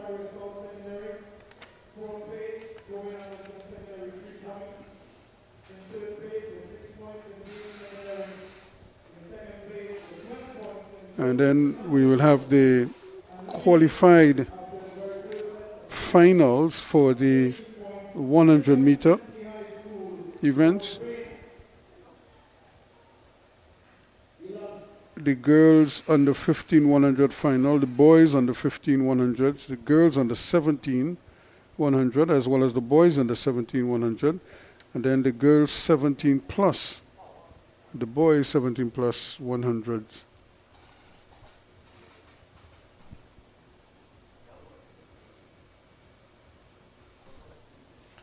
Plus, you're seeing the athletes warming up there for the javelin, the boys javelin, 17 plus.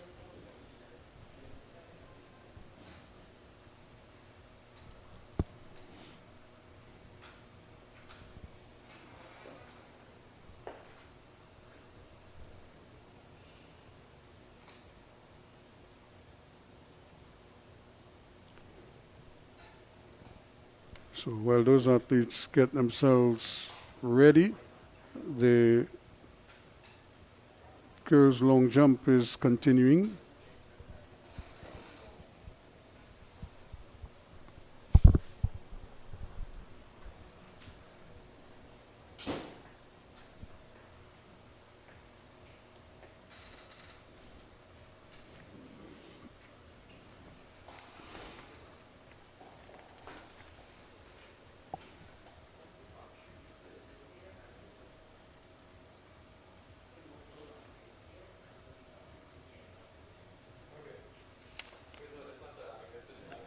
So again, we have already seen some outstanding 400-meter running with some of these athletes. We saw the 100 meters also.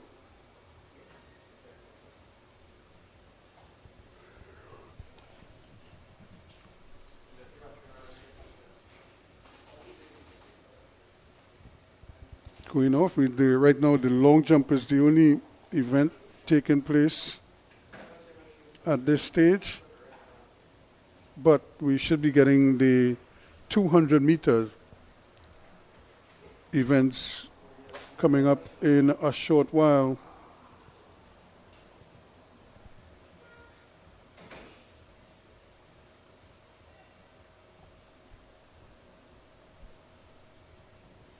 As well as the men's javelin. The athletes are still getting in a couple warm-up throws before they actually attack the event.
So there you see the athletes for the 1500 meters. We just saw the javelin throwers getting themselves sorted out. But these are the girls' 1500 meters open. Kiana Alexander from Boca Grenada, Maya Phillips from Bishop Anstey, Aliyah Griffith from Bishop Anstey, Akela Blucher from Christiansburg, Aniqua Bailey from Corpus Christi, Naisa Lewis from President's College. So we have the two runners from Bishop Anstey, Maya Phillips and Aliyah Griffith, right there at the back of the race for the moment.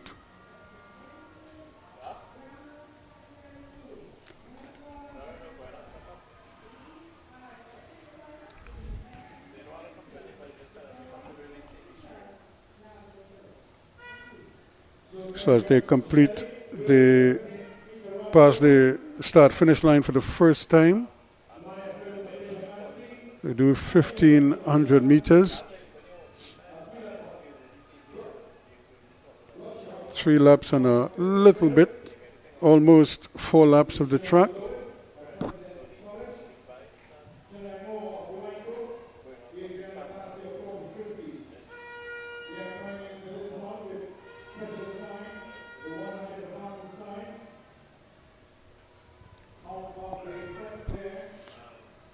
So the two Bishops runners at the back, but running to the front, we have the young lady from Corpus Christi, Bailey.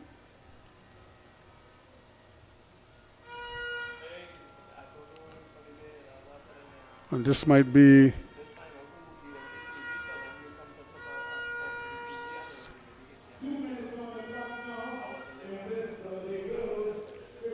there's Akila Blucher of Christiansburg running to the front right now in the blue.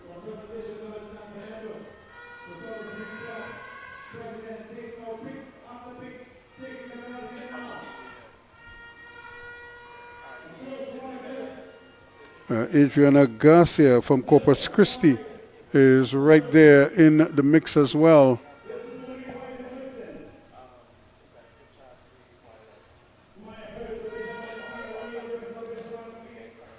So again, she continues to lead the event here, Bailey. Akila Blucher from Christiansburg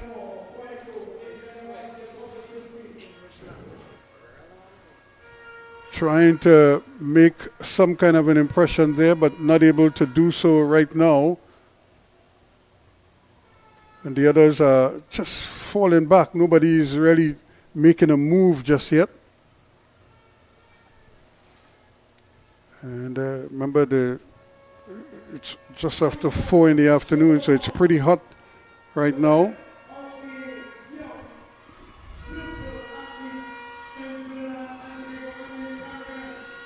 So here they're pushing now, coming hard to the line, trying to get there. And she just sort of bows into the young lady from Guayco Secondary, showing it there, Shania Moore.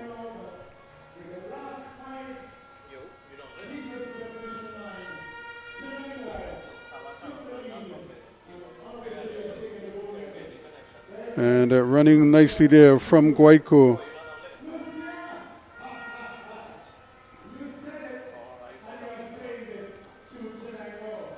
So Shania Moore from Guayco representing very well indeed.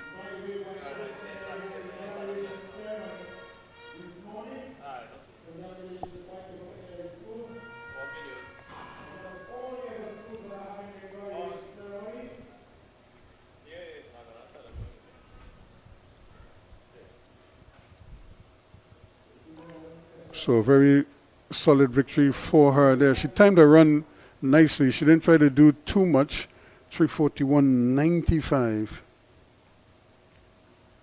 To go too early. Phillips also did her best. Maya Phillips from Bishop Anstey coming back nicely.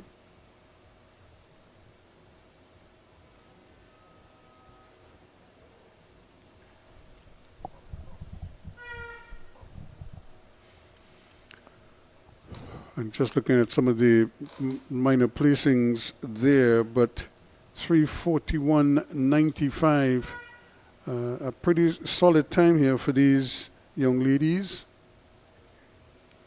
Blucher, 3:42.76.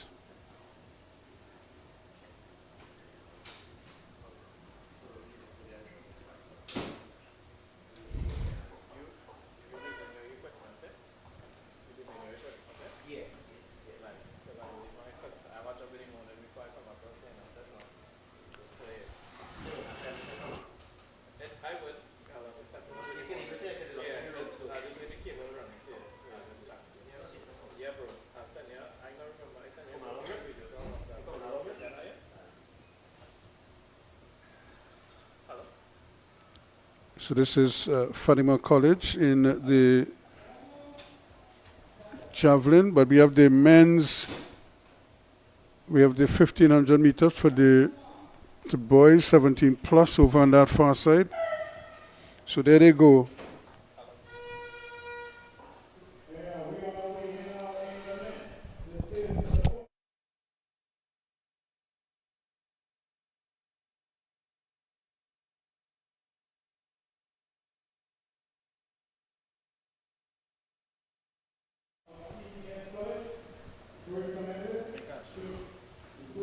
So the boys 1500 meters.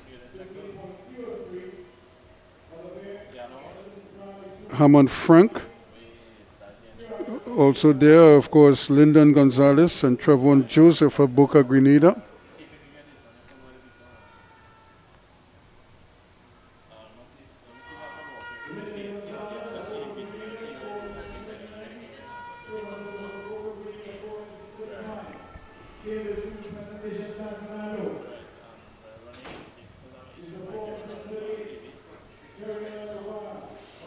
Gavin Wagner from Pres San Fernando.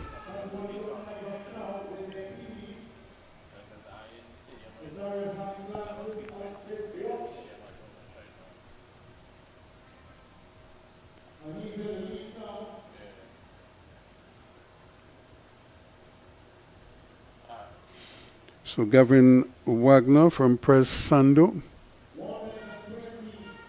Also running nicely there from QRC, Isaiah Alder. Running in second place at the moment.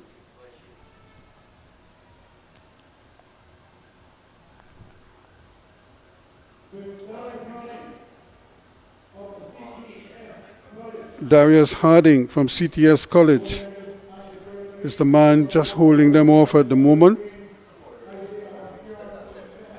And running for St. Vincent and is Kobe Olivieri. And Olivieri just working very relaxed. They're not really pushing. And the two runners from Boca are not able to stay with the front runners. But it is Darius Harding of CTS College right now is the man holding court at the moment. Looks very relaxed indeed. Has a wonderful cadence and just takes a little look back to see if there's anybody threatening and if he needs to go much faster, but then he realizes that there isn't much by way of competition and he's going to really just put his way in.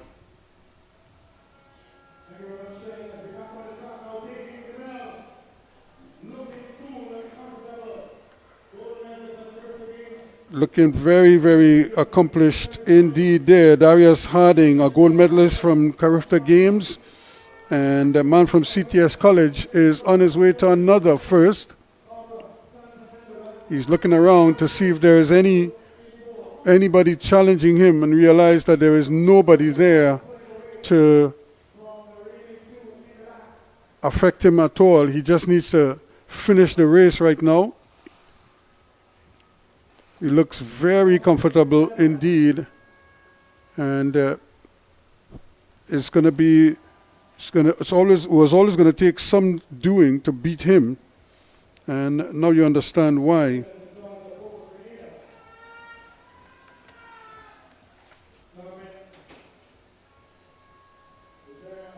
Darius Harding from CTS College, of course. He runs both the 1500 and the 5,000 meters. He was second in the boys' 1500 meters at the Carifta Games. And here he is completing another comprehensive victory. And it'll be interesting to see what his time is. The man from QRC is going to finish in second place there, Isaiah Alda. And from St. Vincent's, Kobe Oliveri finishing in third place. Look at the finish for fourth. And you would think they were fighting for the gold medal and putting in every effort there just to try to cross the line ahead of each other. But a good race in the end. And now look at the effort here. Doesn't want to just finish. He wants to finish strong. And man from Grenada, from Boca and Grenada there, giving it his all. So just one last runner on the track.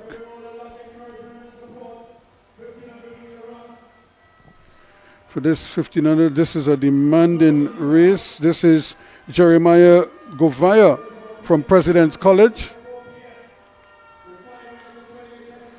And sometimes the time is not important, just to finish what you started. And that's very commendable, because a lot of other persons would have just, which is so easy to just step off the track. But he decided that he's going to finish his race, and got good encouragement as well. So the men's javelin is in progress.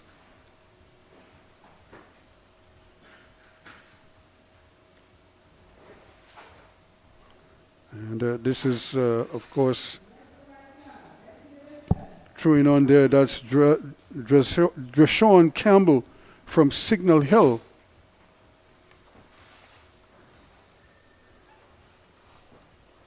So Harding, 4:23.71 was his time.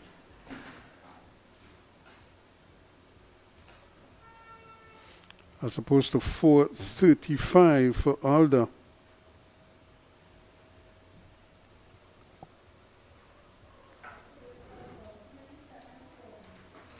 So the men's javelin.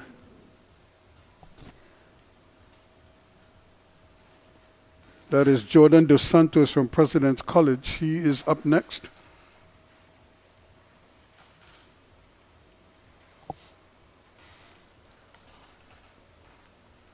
Doesn't seem too bothered. He's just biding his time, waiting to see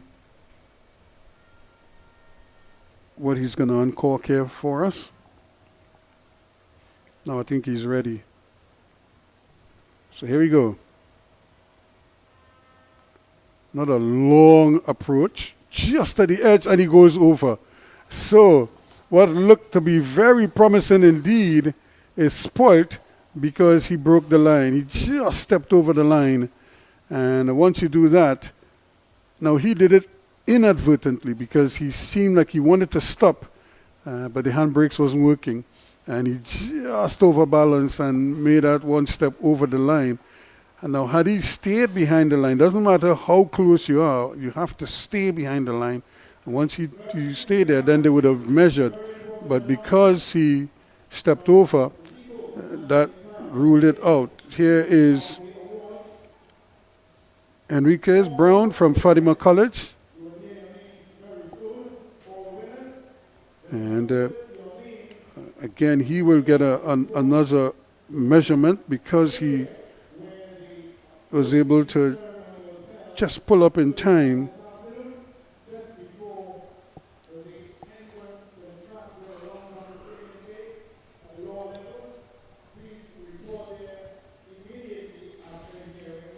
So we also see the runners getting ready for the jumpers, rather, getting ready for the men's long jump, open. Guys are just warming up. The javelin, though, is heating up quite nicely over on the far side.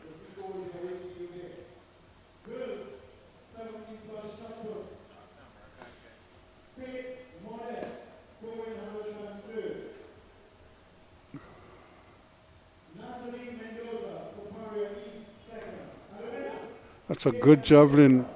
They're good distance. Please come down to the lower level for the presentation of the prizes. So again,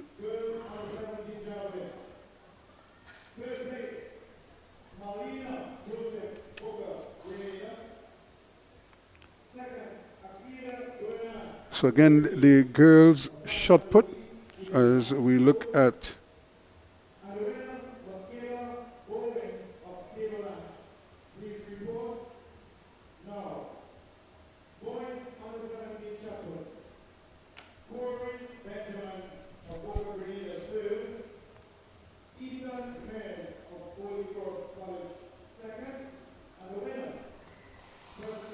so in the 17 plus shot put 4 kilogram event, Peyton Winter from Sawa South, as we look at another javelin attempt here, Jordan.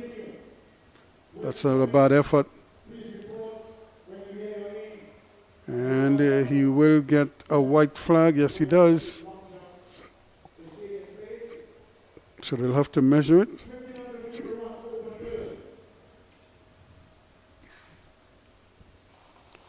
So again, Peyton Winter, 11.007 meters. The 4 kilogram shot put. Natalie Mendoza of Superior East, 6.42 meters, was second, and Faith Modest of Cohen Hamilton, 6.12 meters. That's the girls' 17 plus shot put. In the girls under 17 javelin, Michaela Borin of Tableland, 25.73 meters. Akeda Bernard of San Fernando East, 24.29 meters, and Melina Joseph of Boca Grenada, 20.87 meters, ahead of Pauline Platts of President's College, 19.12.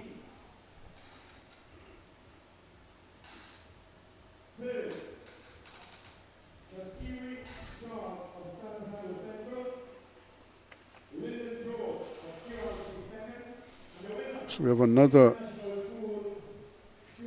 throw taking place here.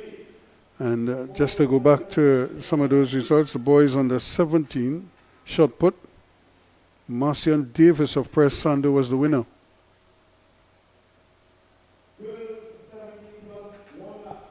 And that's a fair effort with the javelin. So again, Marcian Davis of Press Sando, 13 meters for the boys under 17 shot put, the 5 kilogram weight. Ethan Myers of Holy Cross, 12.97, wasn't too far off. And Corey Benjamin of Boca Grenada, 11.65 meters, filling third place. And in the 1500 meter run, that the girls from Guayco, Shania Moore, 341.95. Alkila Blucher of Christianburg, 342.76. And Adriana Garcia of Corpus Christi, 345.43.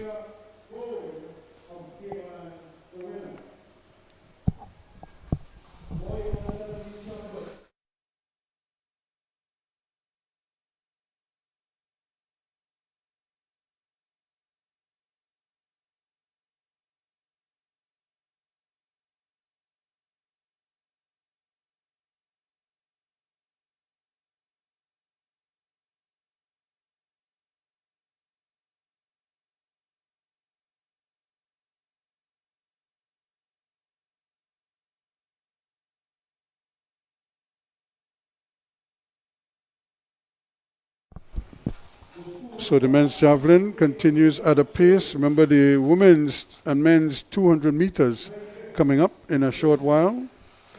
And then, of course, we will have the 100 meters finals still to come. So thanks for joining us here. And this is day one of this Island Showdown event. Secondary schools, track and field stars from throughout the region, many of them already tasting success at the Crifter Games and continuing their good works here at the Hasty Crawford Stadium.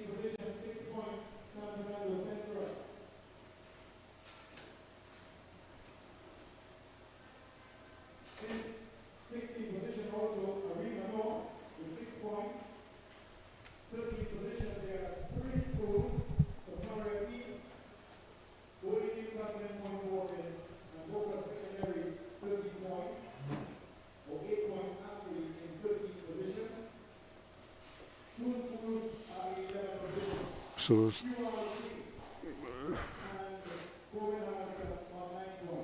the men's javelin still going. And this is the young man out of Fatima College who is still alive there, Jeremy Enrique Brown.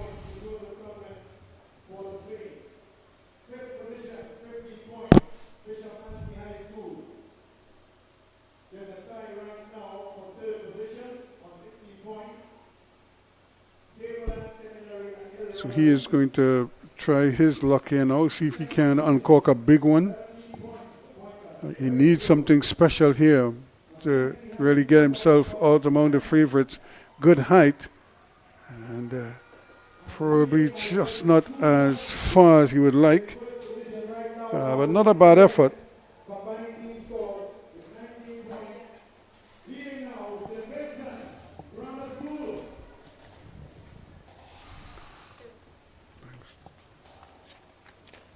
And also coming up,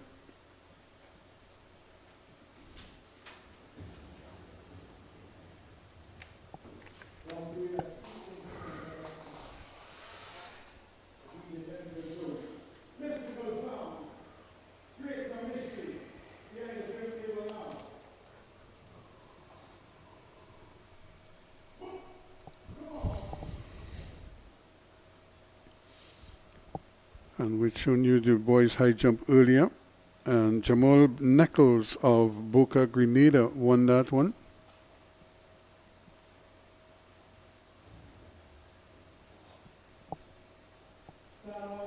Just a little bit short. Jermaine Oliveri from St. Vincent. 1.95 meters was the height that Jamal Nichols cleared to win the event. 1.89, Jermaine Oliveri, that was his best. And Camille Gishard of Mackenzie filled third place, a one.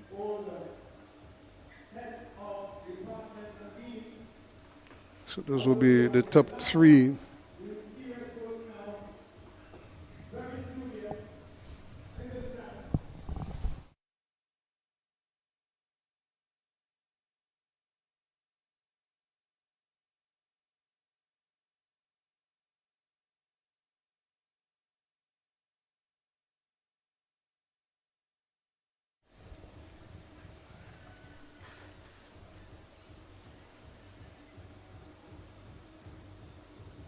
And I think he fouled that one, so he wasn't happy with it.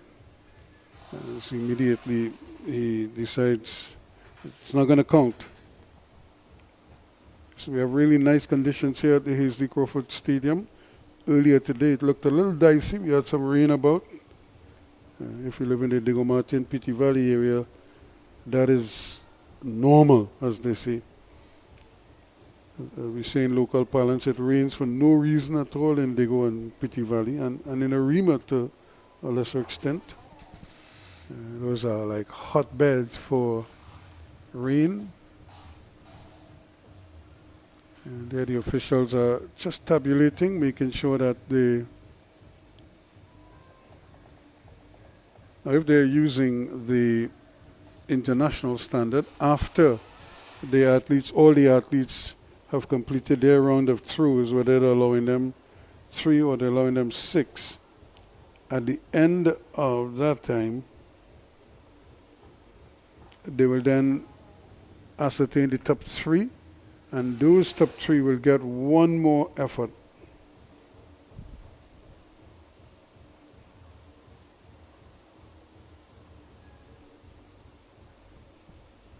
So they're still trying to iron out who is where and how they're going to complete their calculations. The tape is still out there, so we may still have a couple more throws to come, where we wait to see if they're satisfied, and they will take those results, or they'll allow the top 3 to dispute first place. What that does, in a sense, is like a repechage. It allows the second and third place finishers to see if they can pass the first place, the person who's sitting in first place at the time. We see it a lot in international track and field. Events like the javelin is ripe for that kind of heartbreak, because you might be leading coming into the playoff round, if you want to call it that, and then voila, somebody uncorks a season's best or a world lead, and your narrow lead just vanishes into thin air.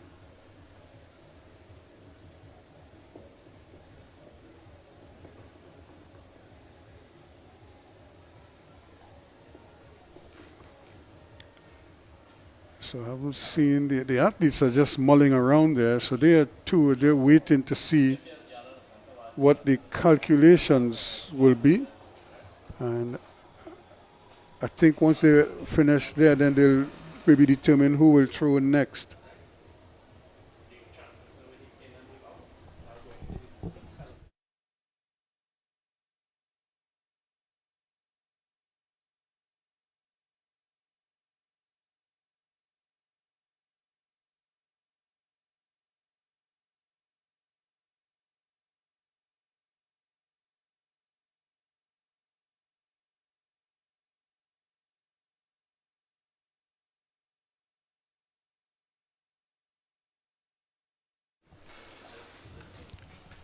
So here they are, they're just talking to them now. So maybe they're giving them their final placings, who would have finished where, or what is the standing now, and how they're going to navigate the next throws. But I feel if she's going to talk to them, she's probably giving them distances right now, and who is going to go forward.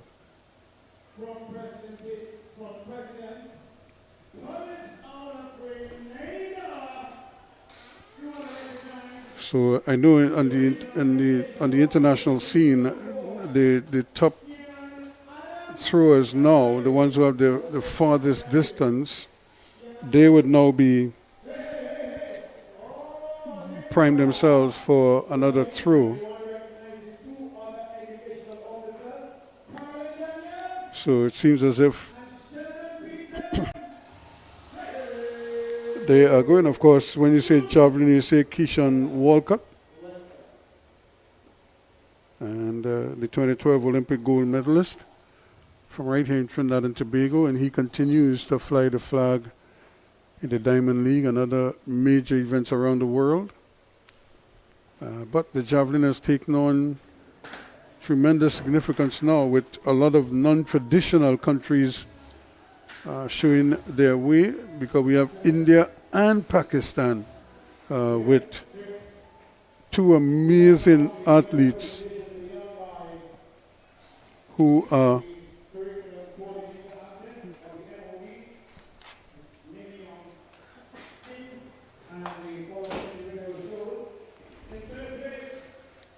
so we have one of the javelin specialists getting ready.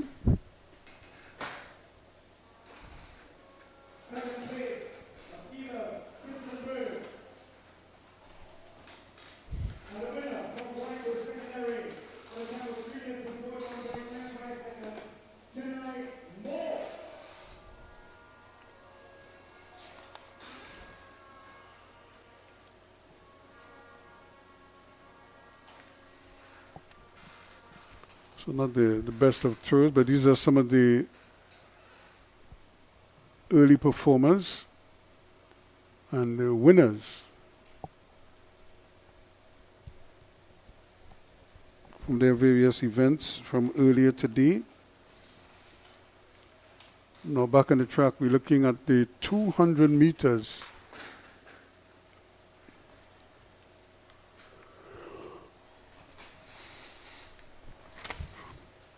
For girls under 15.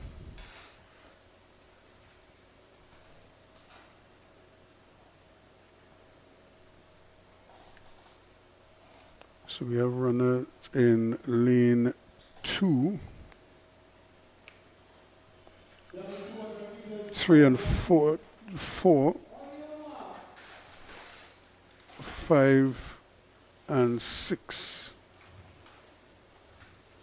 So we have Popwell from St. Joseph Convent in 2, Nyleave White of El Dorado West in 4, Tulasram of President's College in 5, and Snags of Cohen Hamilton in 6. But there's a false start, so they have to do it again. Now we saw earlier where one runner just kind of stood up in the blocks, never moved really. Came under caution. At one stage it looked like they were going to take her out of the race. They didn't. They allowed her to compete, whether she could compete for a medal.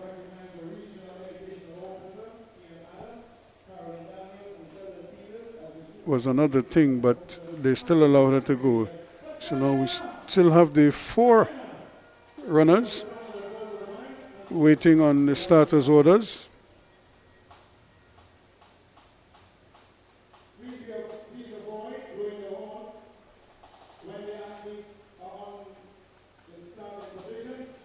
So now they're still trying to sort out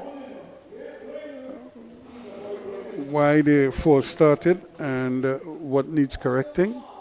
So here we go again in the girls under 15 400 meter event. Snags in 6, Tulasaram in 5, White in 4, and Popwell in 2. And look at how quickly moving there, moving like a train. It looked like Kimberly Tulasaram, and running nicely on the inside there. Nyleave White is the one doing, but look at who's coming there. Popwell is not giving up. St. Joseph's Convent, Port of Spain. She has really gotten a second win, came off that blind like a slingshot and just raced away to take it. Yeah, Snags from Cohen Hamilton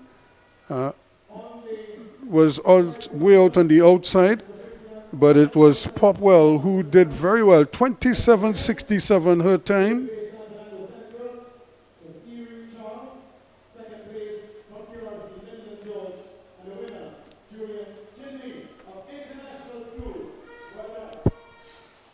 So a fine performance there. Still more of the runners. The man from the international school winning that one, showing the medal.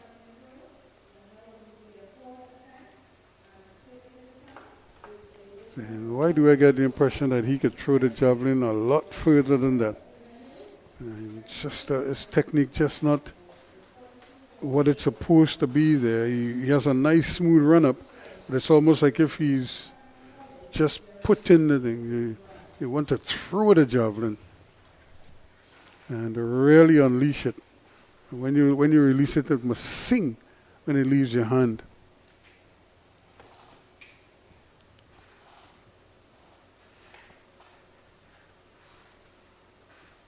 Participants out of St. Vincent, and we say welcome to all of them Guys out of Guyana as well.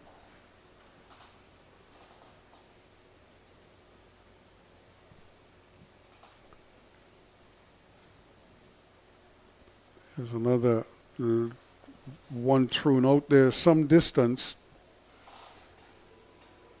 And the white flag, so they're going to measure it.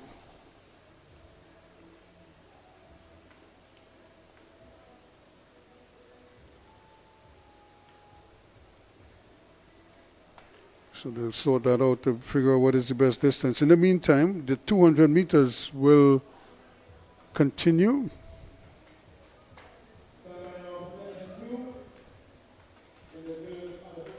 So the under 15 200, this is the second heat. We have nobody in 1 or 2. We have a runner in 3, 4, 5, 6, and 7.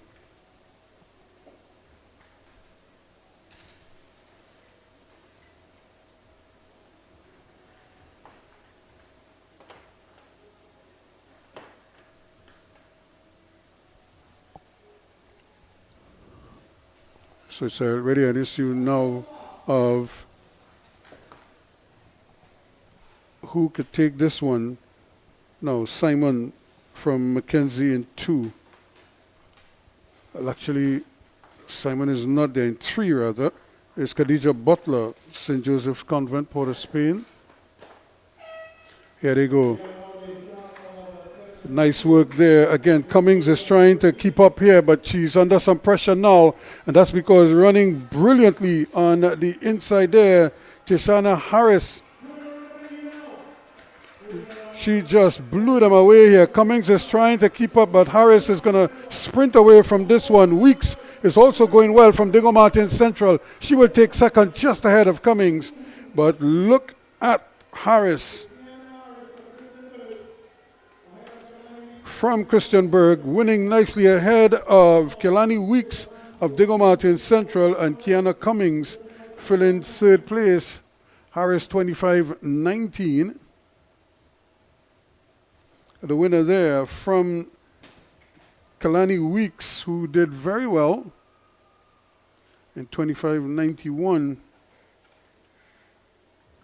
And of course, Cummings, not to be left off the podium, filling third place.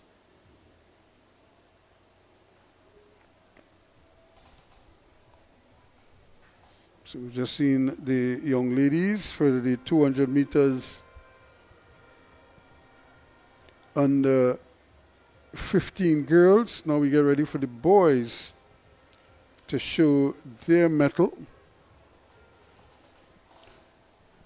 As we speak, the javelin also continues at a pace.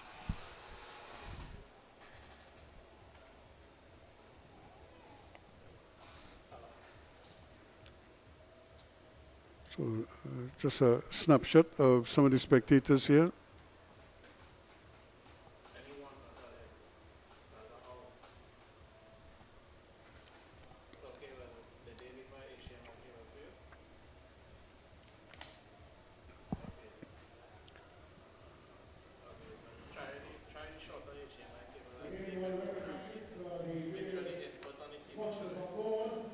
The 800 grams, 17 plus javelin.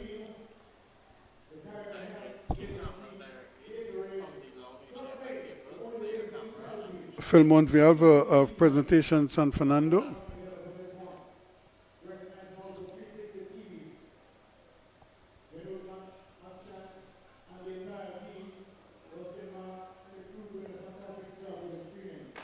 So they will measure that as well. So that's a pretty decent one. Whether it's longest one, we'll wait to see. Now back to the track for the boys 200 meters. And we see some of the spectators there. Not sure they focus on what is on the track right now. They're more interested in what is on the phone. I don't think they're replaying the big recovery there from at the World Cup with Messi and Argentina. So these are the boys. 1, 2, 3, 4, 5, 6, 7, and 8. So full house for this one.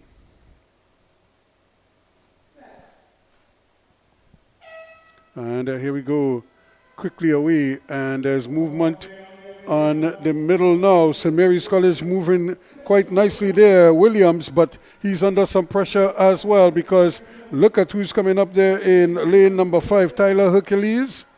St. Vincent trying there, and but Josiah K10 of East Mokarapo.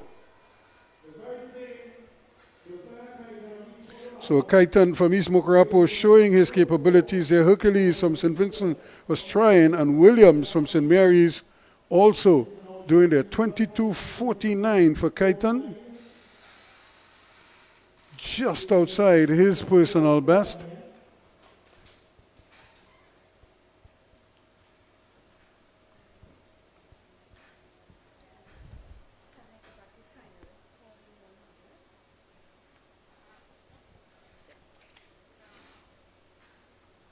So Williams 23.42 and Hercules 23.43.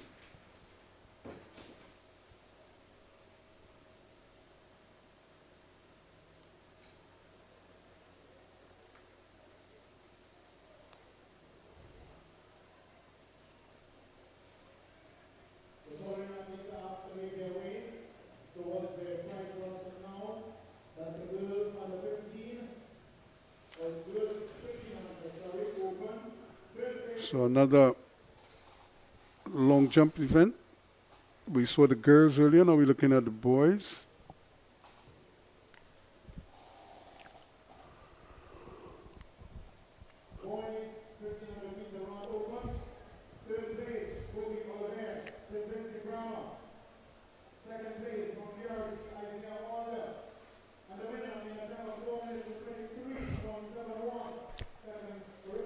So we're looking now at the continuing there, the javelin continues. These are some of your winners from earlier.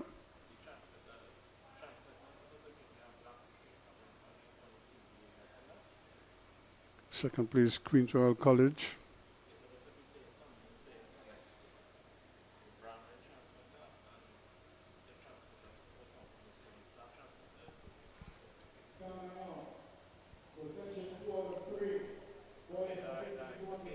This is another fantastic throw and a white flag. So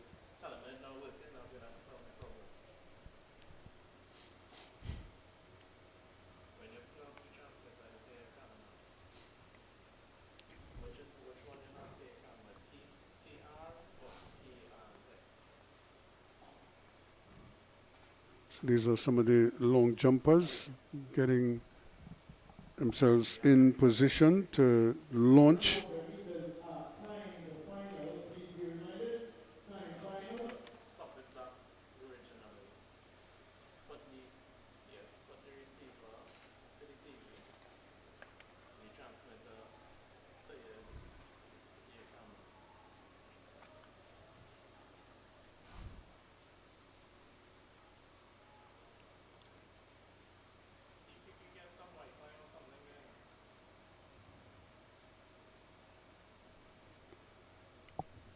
So again, the javelin, nice breeze blowing, so you could see the shirt, the jersey just fluttering in the breeze a little bit. And just the mechanics, just a little bit off in that one.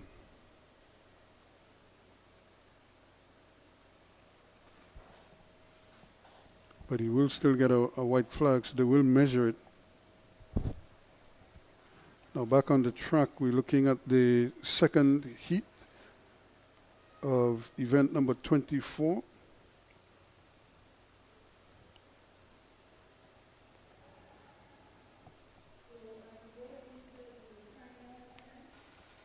So we have lanes 2, 3, 4, 5, 6, 7, and 8.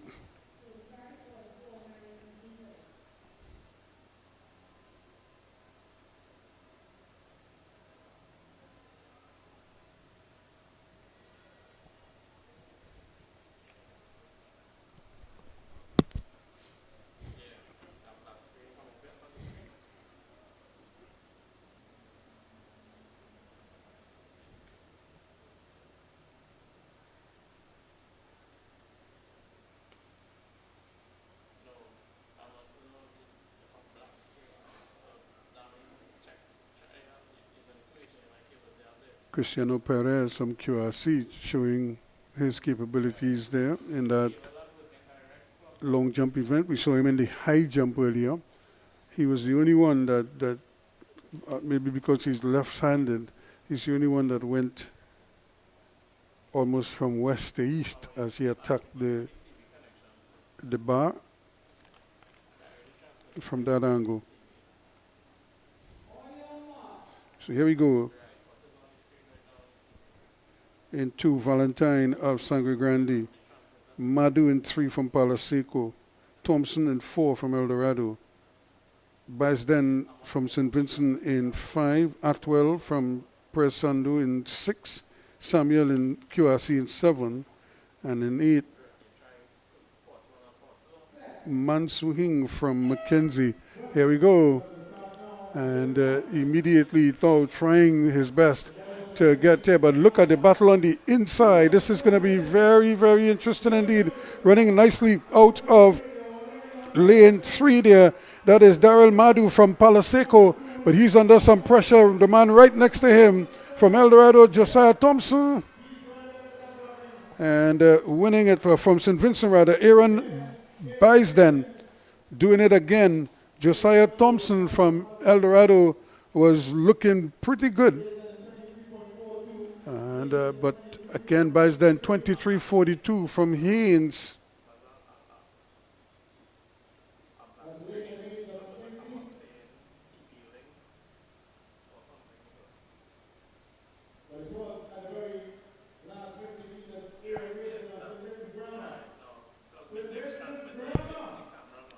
$23.33 from Haynes.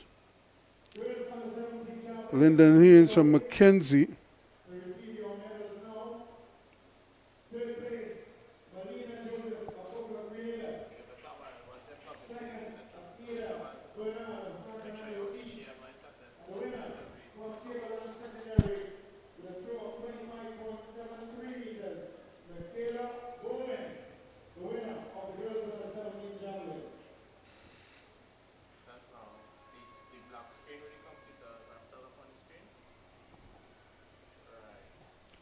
So now we just seeing the fans enjoying the action here. They've seen some good competitive races. They've seen some decent jumps as well. And the javelin not to be left out. We've seen some big throws.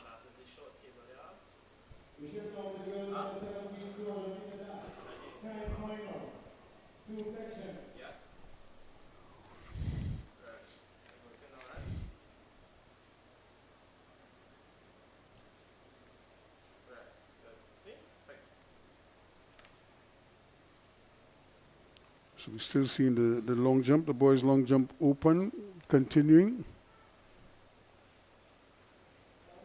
Here's Mervyn Burns. And of course the girls, back to the track we go. The girls 200 meters now, under 17. And in lane 2, Aidan Riley, Elijah Derrick, or rather Keja Groves in 2, Tessaya Dibisette in 3, Angel Jeffrey in 4, Kayla Swan in 5, and easily coming and really just flying around the track there in lane number 3. That is Tassia Dibisette of Arit Institute, but she's under some pressure here now, coming up on the outside of her. It is Kaya Swan is the one who gets there first. So this was very interesting indeed. Josiah Dibisette not giving up there. And really pushing on there. Quayshaw Groves of the Southern Academy for a moment looked to be in it, but then it wasn't to be for her. So it's Jeffrey from Dibisette.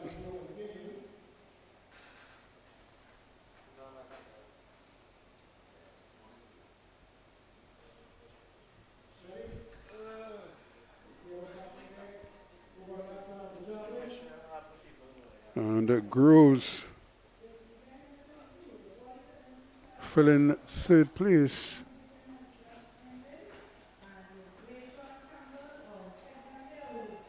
.25.02 her winning time.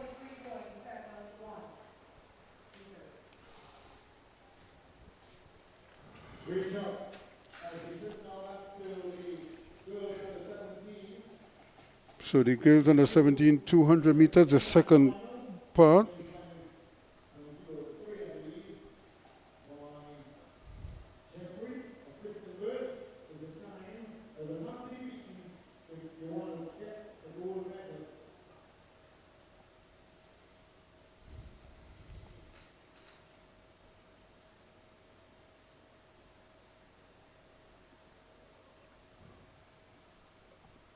So the men's long jump, the boys' long jump continues as well, but they still have another race, the second half of this girls' 200-meter draw.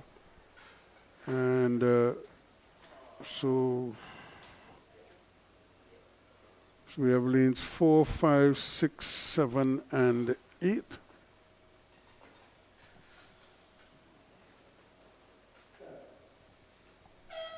So here we go now. It's going to be interesting. John is there. Simmons is also there. But on the outside is where the battle is. And Sahana Hall of Boca Grenada is the one who has taken the lead. And she is just powering away. Her teammate is also there, but making no impression on proceedings. But it's Hall who is going to win this on a canter.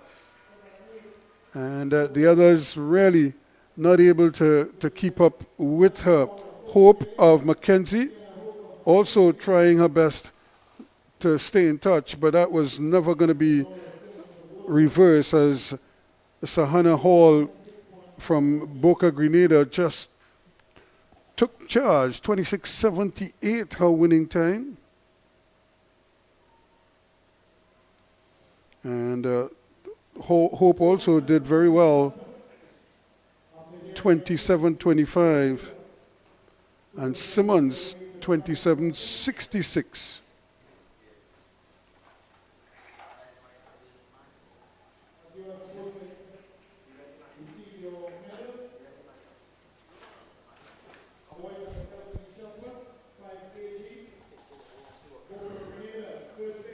So again, congratulations there to Sahana Hall from Boca Grenada, 26.78 her winning time.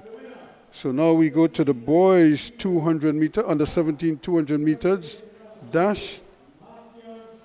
Looking at the runners just getting themselves, making sure their blocks are working and in good order, not slipping as can happen so often.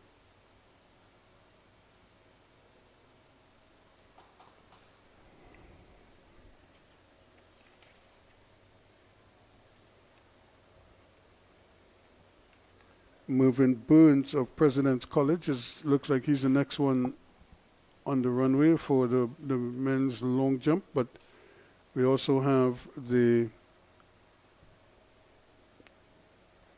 Kayin Yard is also in the mix as well. So he's the one who is getting ready to go from Mackenzie as a personal 5.89 meters. Let's see if he can better that here. Not a bad jump, but he still left quite a lot on the board. In fact, I'm not even sure if he touched the board going on there, so it meant that he has plenty distance to play with. Now the boys under 17 200.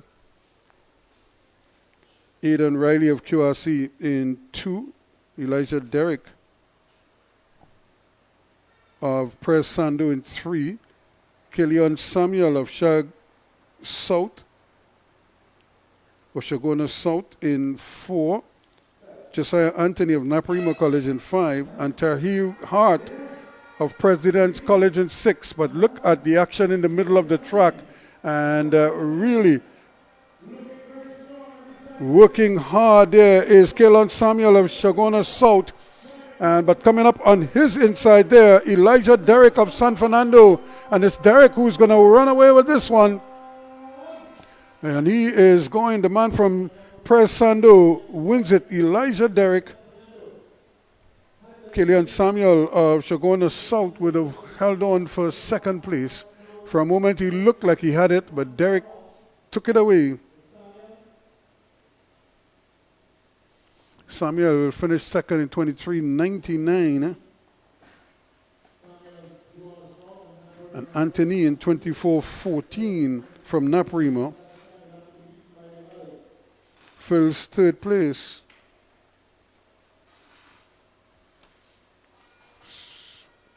So again, more prizes.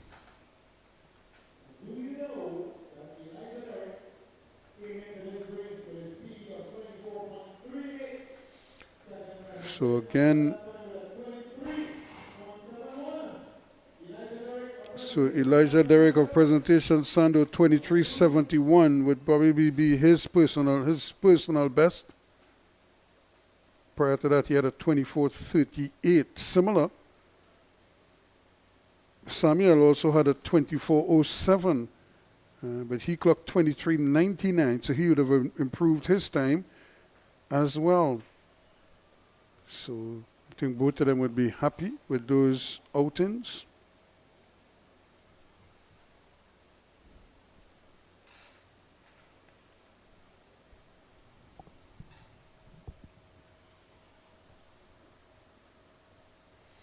Zane Martin from Naprima College there in the middle, just rehearsing his jumps.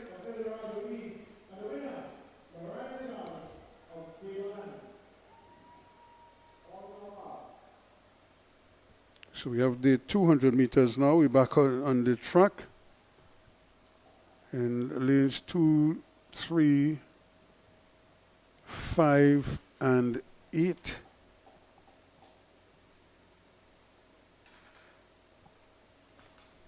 It looks like. See if they're there. And this is a false start. The man out there in lane 8 left a little too early. And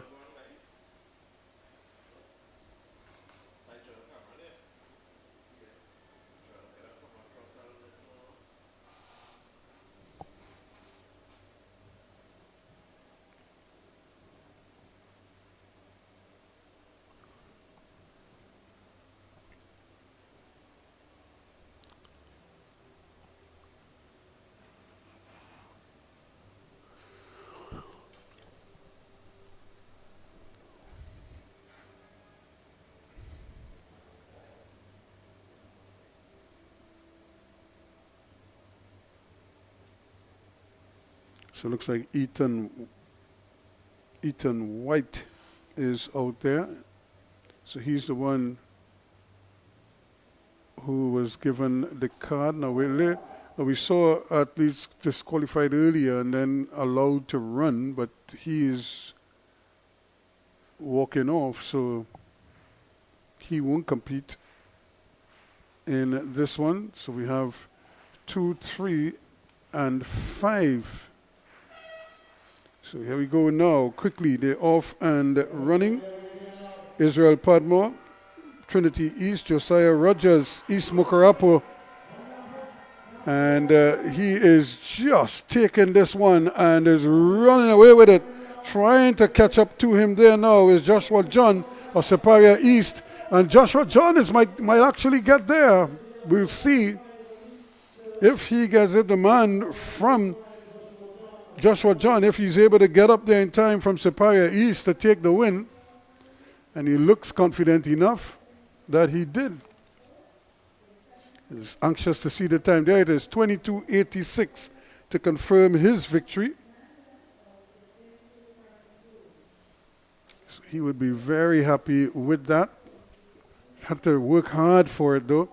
And in the end, he was able to come away with it just ahead of Rogers, 22:99, and Padmore.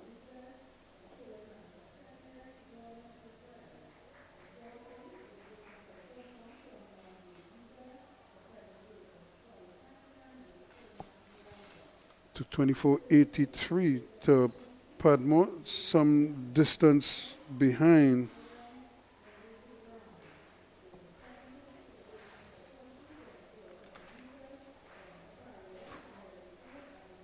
So Martin, Naparima College, still trying to do his stuff. Here is another monster jump here. Again, QRC pulling out all the stuff there. Cristiano Perez.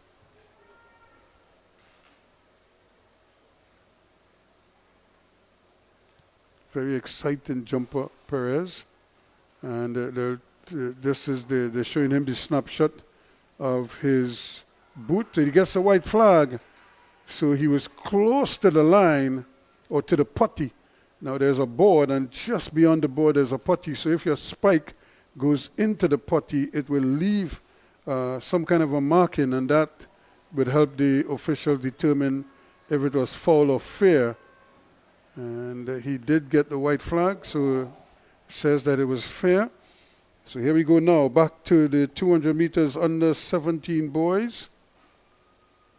In lane 1, we have Kareem Charles of Palo Seco. In lane 3 is Teasdale, Isaiah Teasdale of Pres San Fernando. Lamar Yaw of Mackenzie in 4. In 5, Groves, Kimani Groves of Pres Sando. Milito Cristo is out there in 6. And it seems as if a runner has pulled up because he's going backwards. Everybody else is going forward, and he is struggling to get there now. But look at the action out there on the outside. QRC, Deshaun Trudge is trying, but he's fading and running easily on the inside there. Isaiah Teasdale of Pres San Fernando. Comprehensive there. Lamar Yaw was trying from Mackenzie in lane 4, but to no avail. And this man, Isaiah Teasdale from Pres San Fernando, showing that he has not lost too much of his Carifta form.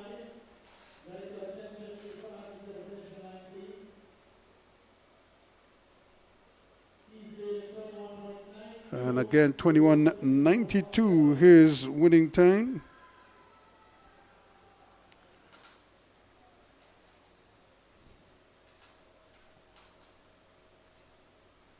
And Groves and Hart, 22.17.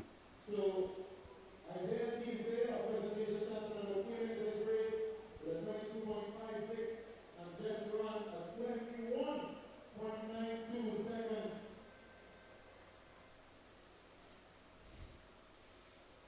So 22.21 for Hart from Fatima College. So those are the top 3 in that one.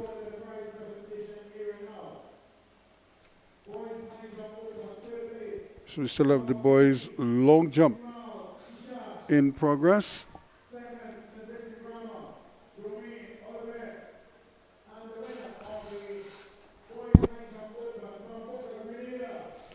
So still jumping here, and is Kayim Yard of Mackenzie. Here he is, trying his best here to improve his distance. Let's see where he disturbs the sand.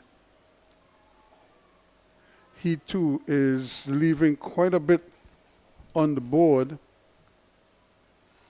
and really rubbing himself of a good couple inches.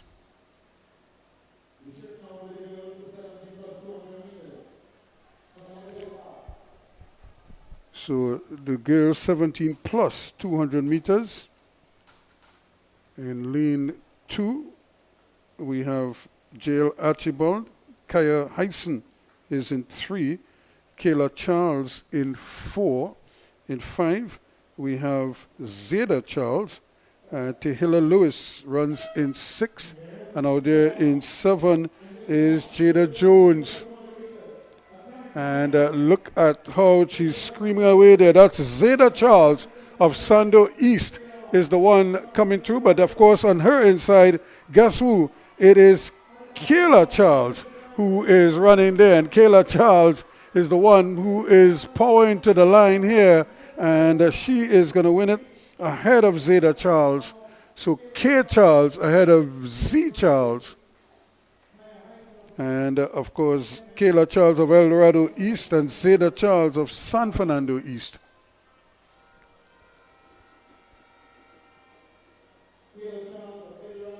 So Kayla Charles, 24.57, 24.90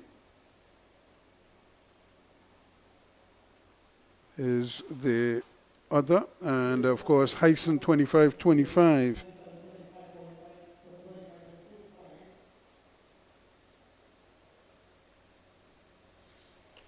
For St. Kevin's, Kaya Hyson in third place there. Pretty soon they're going to have the second heat of this 17 plus. And just trying to see, meanwhile, the long jumpers are continuing.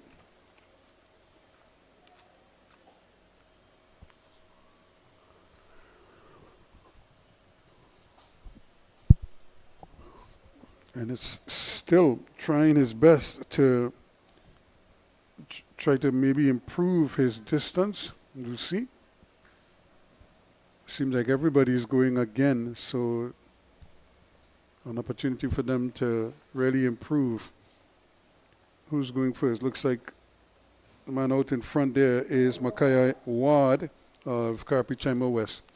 But back on the track now to the 17 plus girls.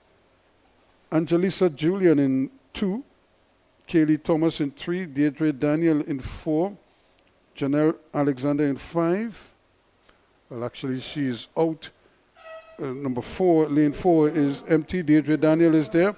But here we come now, just the 4 of them, and running very well outside there on the outside, doing great work is Alexander Shiva Boys. Coming together, but look at the movement on the inside there. They're not going to catch here. And running beautifully in lane number 3 there is Kaylee Thomas of St. James. And she might have just hurt herself there because she just seemed to pull up, maybe just cramping. But 25.95 her time.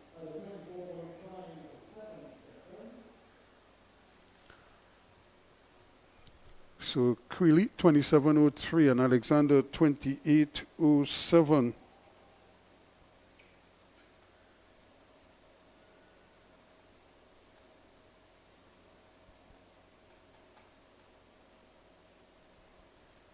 So Thomas ran a pretty good race. She took a little while to get going, but once she got into the straightaway, there was no denying her on that occasion.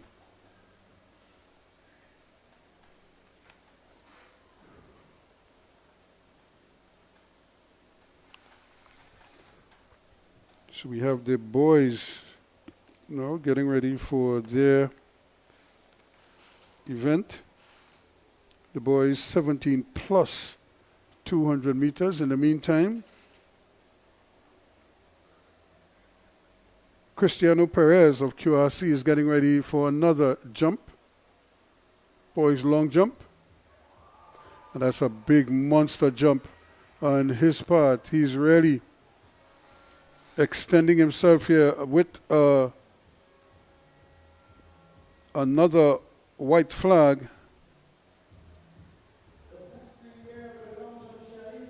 And in fact, he's really didn't do himself any favors there because once again he jumped and he fell back. So they're marking where his hand actually touched the sand, which was slightly behind his buttocks. If they had measured from his buttocks going forward where he actually sat down, he probably would have picked up a couple centimeters in that one.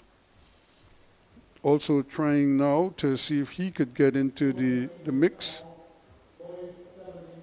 Leonson Lewis.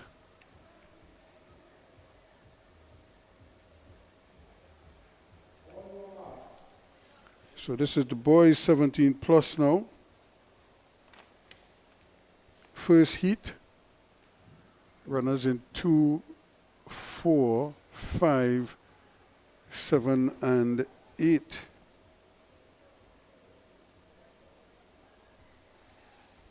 Sincere of Boca Grenada in 2.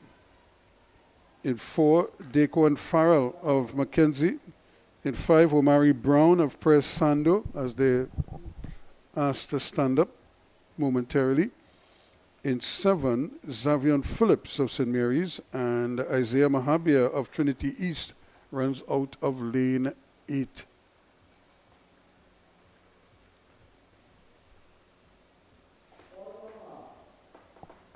So here we go again. Nice cool conditions prevailing now as opposed to the blistering heat that we had earlier. So I think the athletes will relish this a little bit more. So here we go once more. Sincere in 2, Farrell in 4, Brown in 5, Phillips in 7, and Mahabia in 8. And away they go. Now the running is on the inside here early on. This looks like Daquan Farrell from Mackenzie. He is the one taking the lead here now, and he is starting to pull away, but trying to rope him back in here. It is Brown, Omari Brown trying, but he won't get there. So the man there, Daquan Farrell of Mackenzie, showing it, coming up on the inside door was Sincere, and he might have actually pipped Brown for second place. Actually, no, Brown got second, Sincere ended up in third. So 21:34 it is there for Farrell.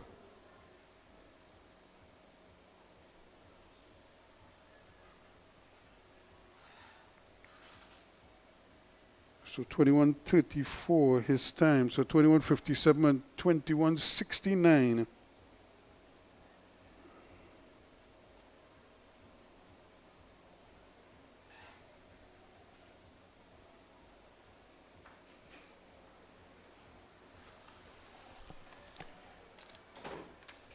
So we still have 2 more heats from this, the boys 17 plus. In the meantime, long jump action continues.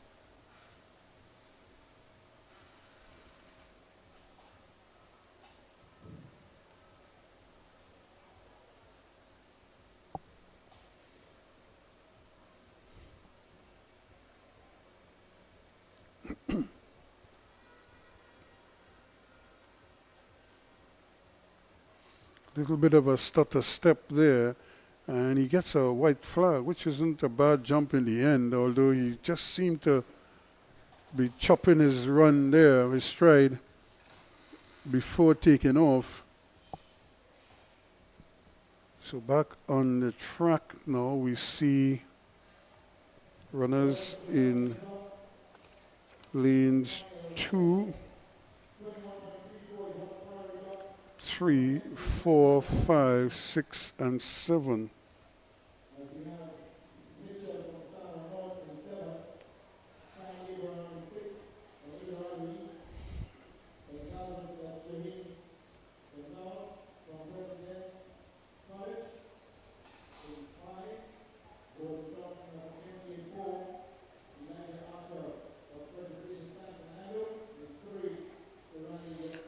So again, Sarani Roban from St. Vincent in 2, Elijah Arthur of Press Sando in 3, Gordon Thompson of Mackenzie in 4, Aviel Williams from Boca Grenada in 5, Kai Abraham from El Dorado in 6, and Michael Mitchell from Sour North in 7.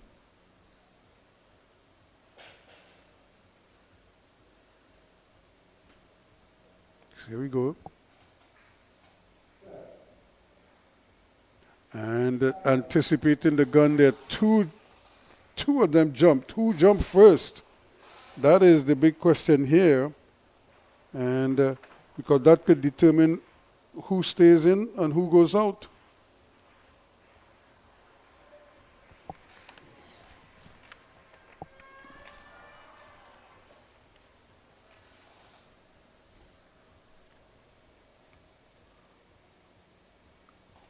I think the officials have a lot to look at here to determine which of the 2 might have jumped first.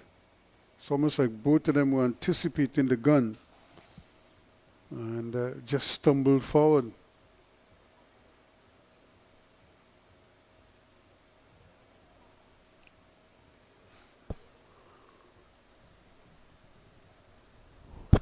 Here comes the dreaded card, the ones that nobody likes to see.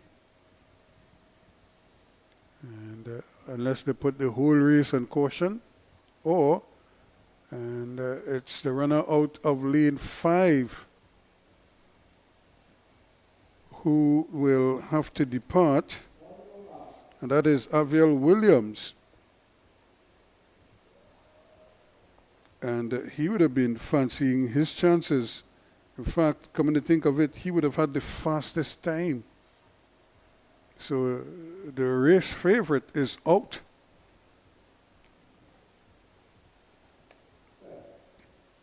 So let's see what goes on now. And a pretty good start on the inside there. Serrani Roban of St. Vincent is going well, but just to his right and running very well indeed is Arthur and Thompson.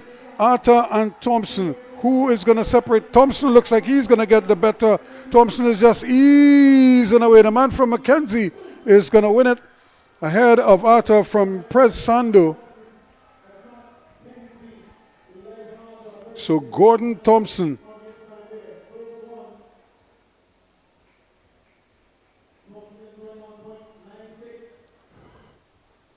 And 21.96 is winning time.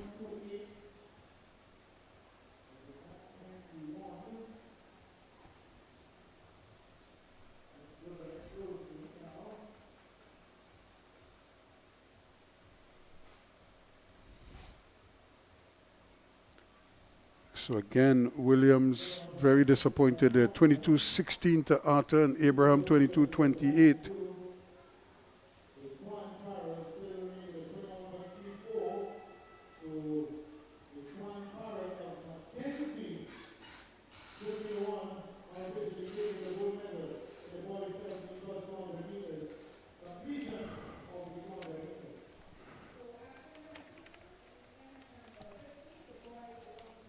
So that would have concluded the boys 200 meters, the 17 plus 200 meters. And now we're going to get ready for the string of finals in the 100s.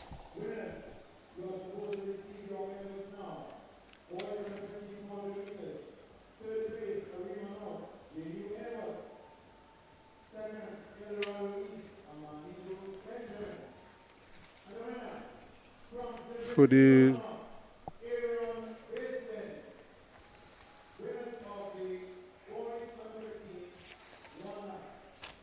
so we still have the jumpers trying to settle a score, so to speak.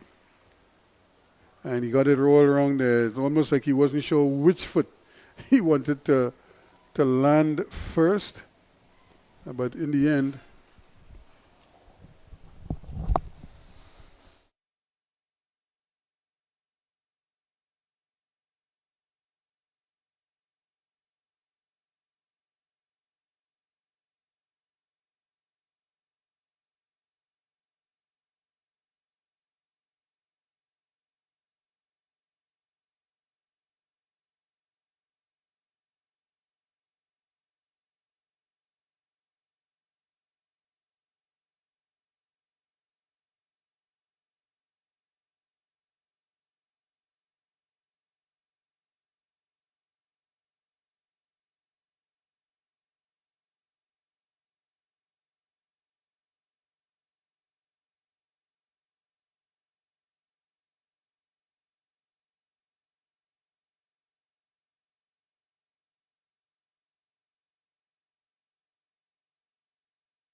So the men's long jump is still being disputed here. The man from Naparima College still holding sway here, trying his best to see if he could separate himself from the others. Zane Martin.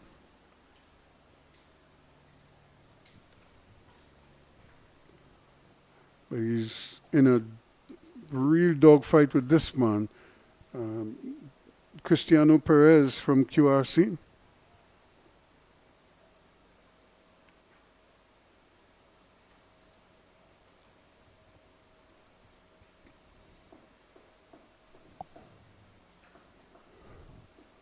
Remember, still to come the 100-meter finals for the under 15 boys and girls, under 17 boys and girls, and 17 plus boys and girls, or girls and boys.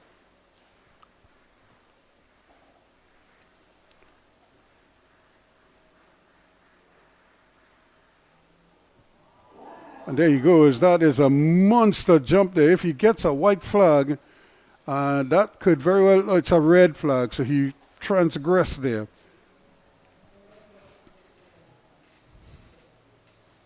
And it's almost like he knew it because he looked back quickly.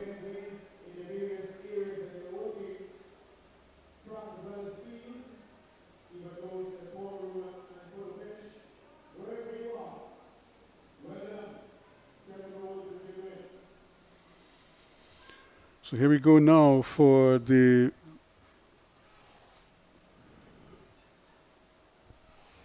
girls under 15, 100 meter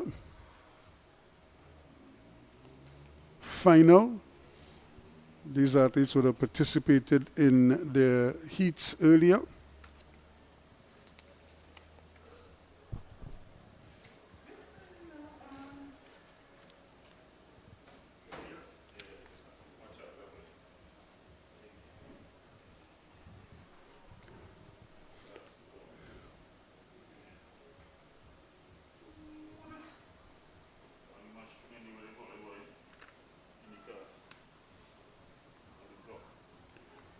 So again,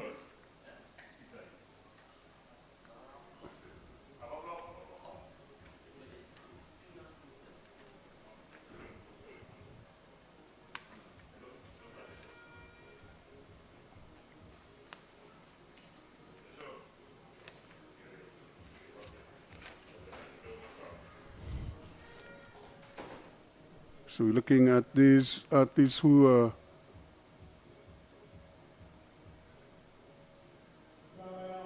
anxious for this one.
So this is the girls under 15 100 meter. Kimberly Tulasaram runs out of lane number 8.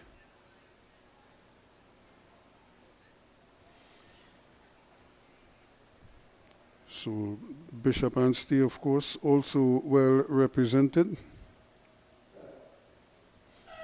Here we go. This is the start here, and running nicely out there in lane number 4. Harris is going very well indeed from Christensen College. Harris is going to win it easily too. And Tony of St. Joseph was there, but to no avail. Harris won this on a canter to Tessian Harris from Christiansburg, 12:02.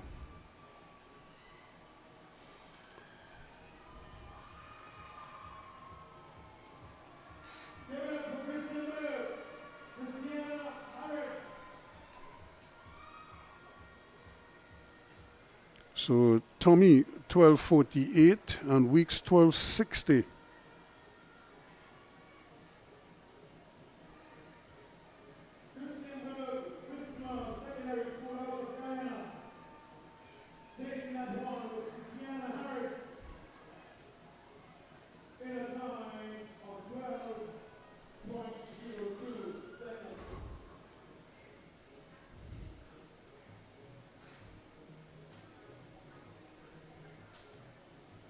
So quickly they move on to the boys under 15s, 100-meter final.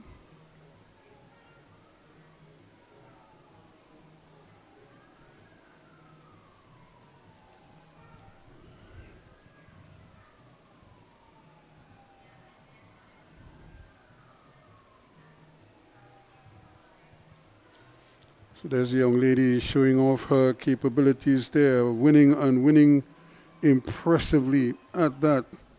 Young Harris from Christensen College, or Christiansburg College, I should say.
So again, we have another interesting battle here. And wait to see who is going to come out on top in this one. We have Purcell, we have Smith, we have Hercules, we have Williams, all capable of doing great things in this encounter. But Caden Purcell could be the man to beat.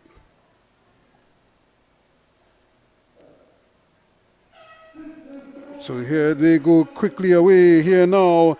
The man from Diego Martin Central is struggling though, but look at the race in the middle of the track, and they're not going to catch him here today at all. Hayden from East Mukarapo showing. So Josiah Caton showing that it's no fluke.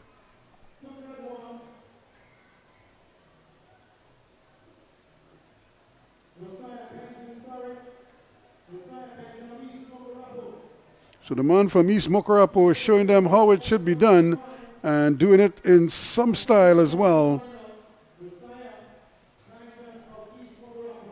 So Josiah Kaiden from East Mukarapo, really a quality runner. You could just see it in his whole makeup, 11:16.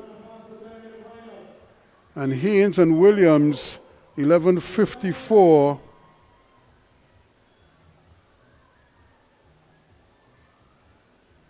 And Williams 11:60, filling third place.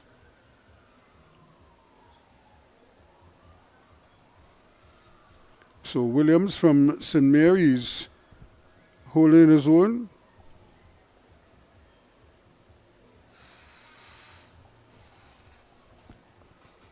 So now we go quickly to the girls under 17 100-meter final.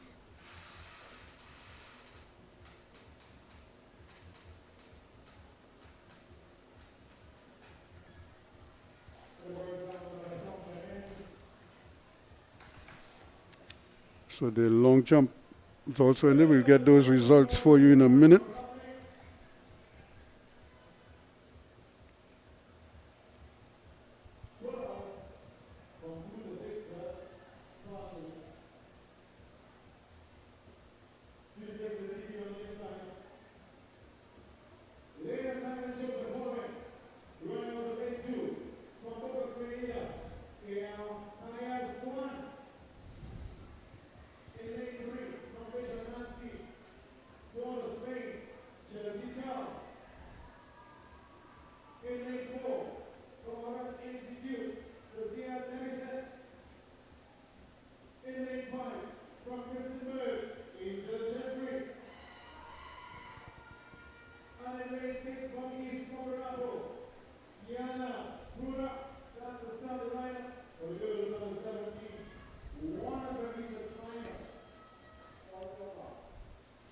So this could be an interesting one here as well. Kiana Prudhomme from East Mukurapo.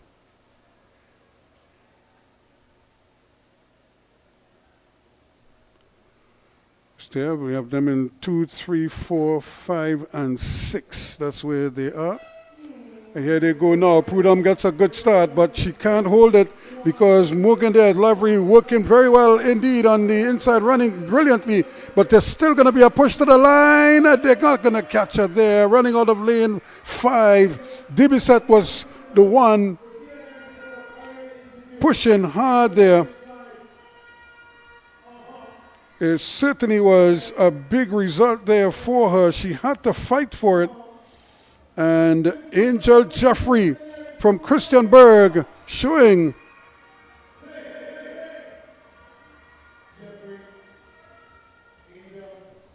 so the Angel Jeffrey 12:34.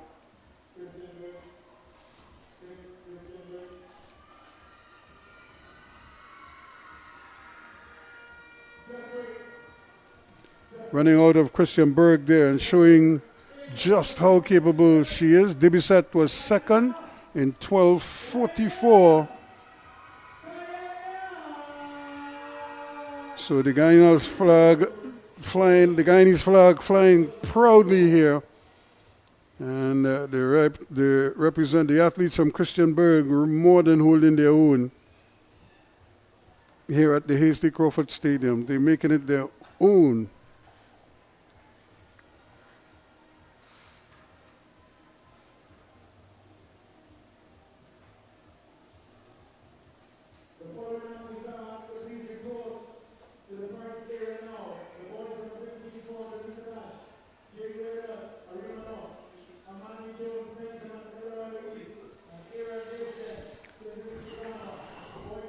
So we quickly move on to the boys under 17 100.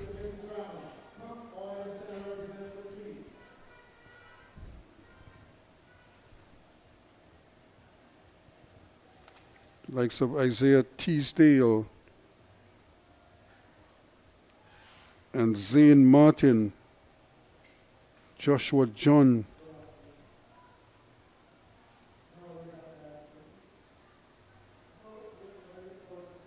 Kwemani Groves,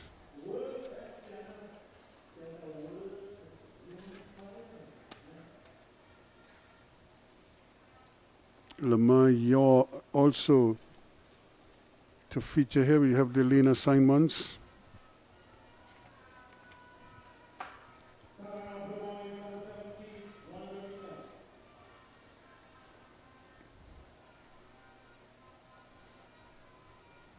So we have a near full house. I think lane 7 is vacant. So we have one scratched athlete.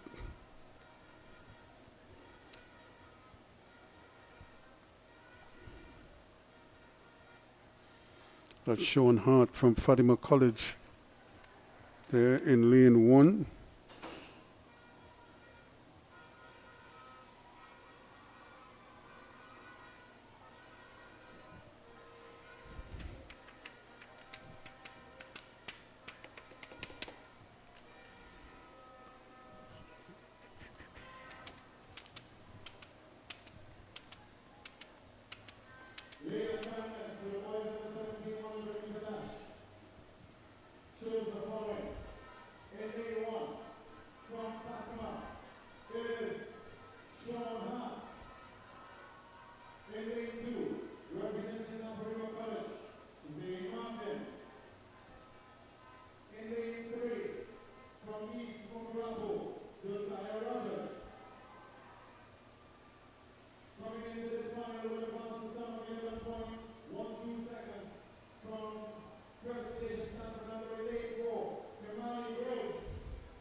So from Pres San Fernando, we have an interesting battle here. Isaiah Teasdale and Zane Martin, two of the favorites in this one as well.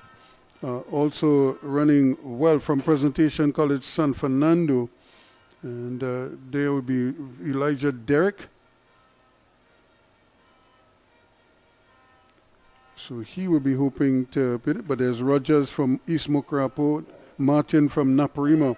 Here we go quickly now, and making some early inroads there. But now look at the movement here, running away with this one, running out of lane 7 from Casa from President, and running in lane 5 there, Teasdale from Presentation College of San Fernando.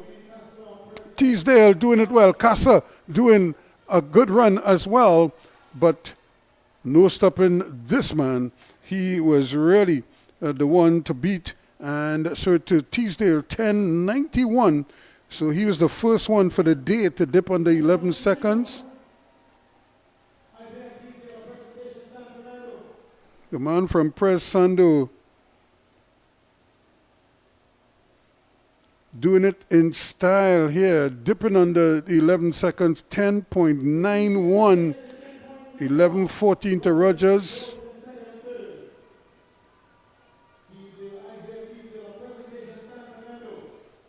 What a performance that is, because everybody else was 11 something and 11 somebody. He alone, 10.91.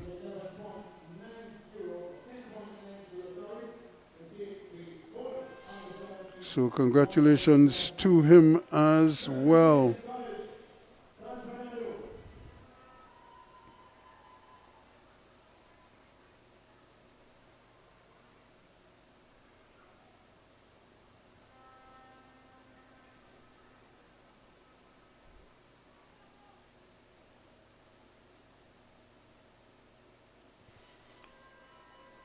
So now we're getting ready for the girls 17 plus 100 meter final.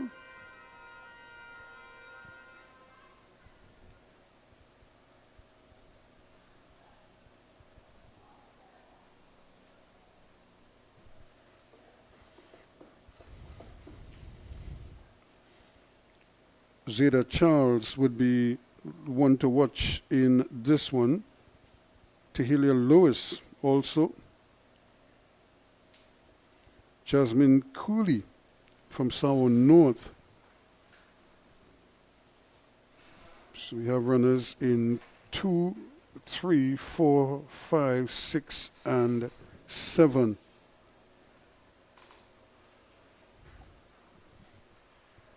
So from Sour North,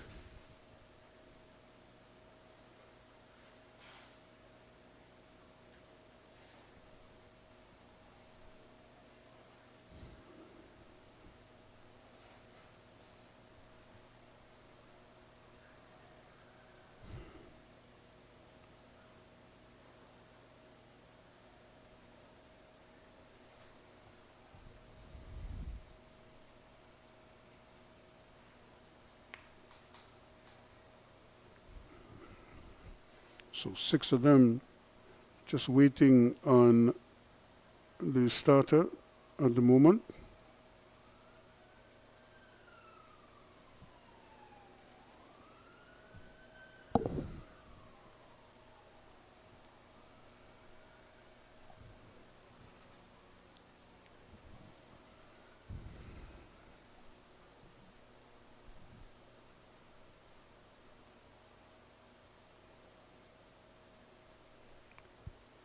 So this too would be another impressive field.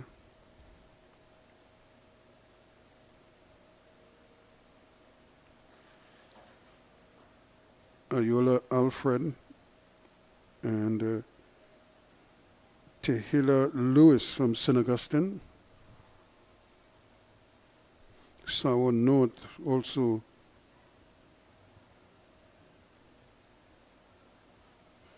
Jasmine Quilly.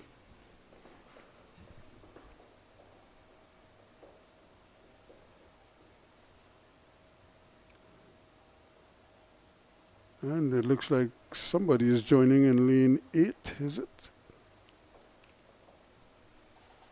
No, they were just put in the blocks there, but I don't think there's a runner to fill that lane.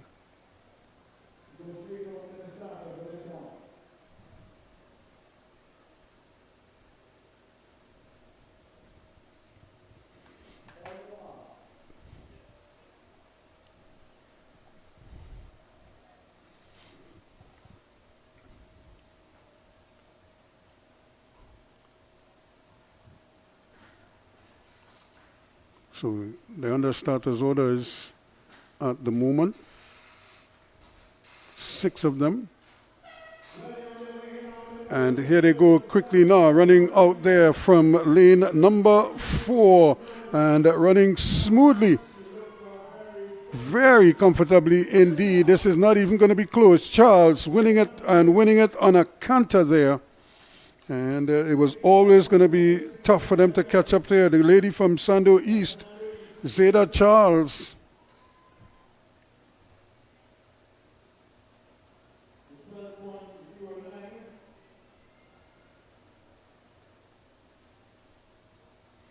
$12.53 to Lewis and Thomas, $12.73.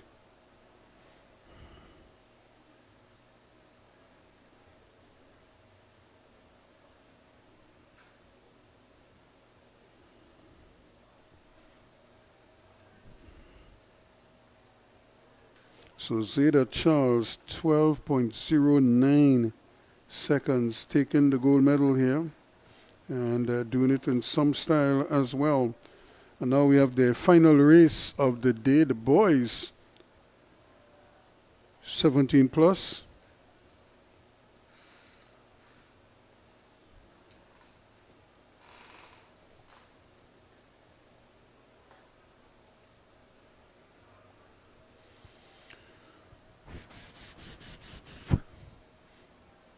And of course, you could look out for the likes of Alex Sipasad, who impressed earlier today, as did Jamario Toussaint.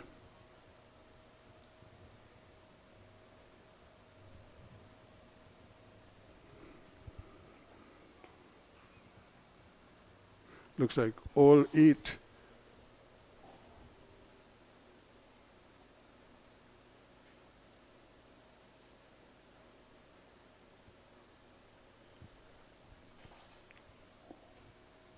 So all 8 lanes are occupied here.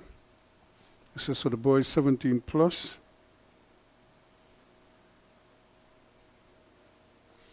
Isaiah Mahabir from Trinity East.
So Press San Fernando again well represented here. Can they get the job done now? Elijah Arthur is their representative, running out of lane 8. Mahabia from Trinity Eastern won the pair. C. Pasado running in lane 4 is going to be the one to watch here.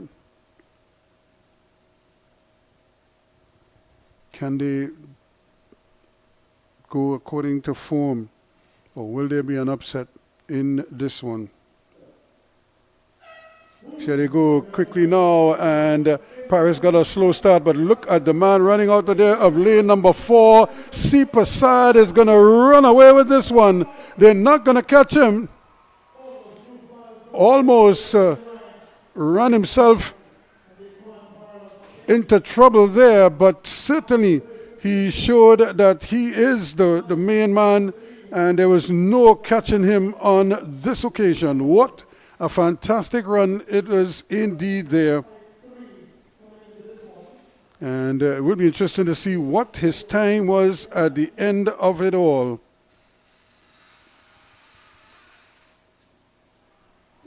Alexei Passad, 10.22, his time there.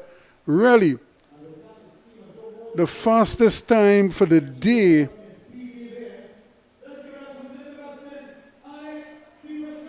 Alexei Passad from St. Augustine, 10.22, 10.58. Also a pretty impressive time indeed for second place. Farrell and Toussaint, 5.8 and 7.2.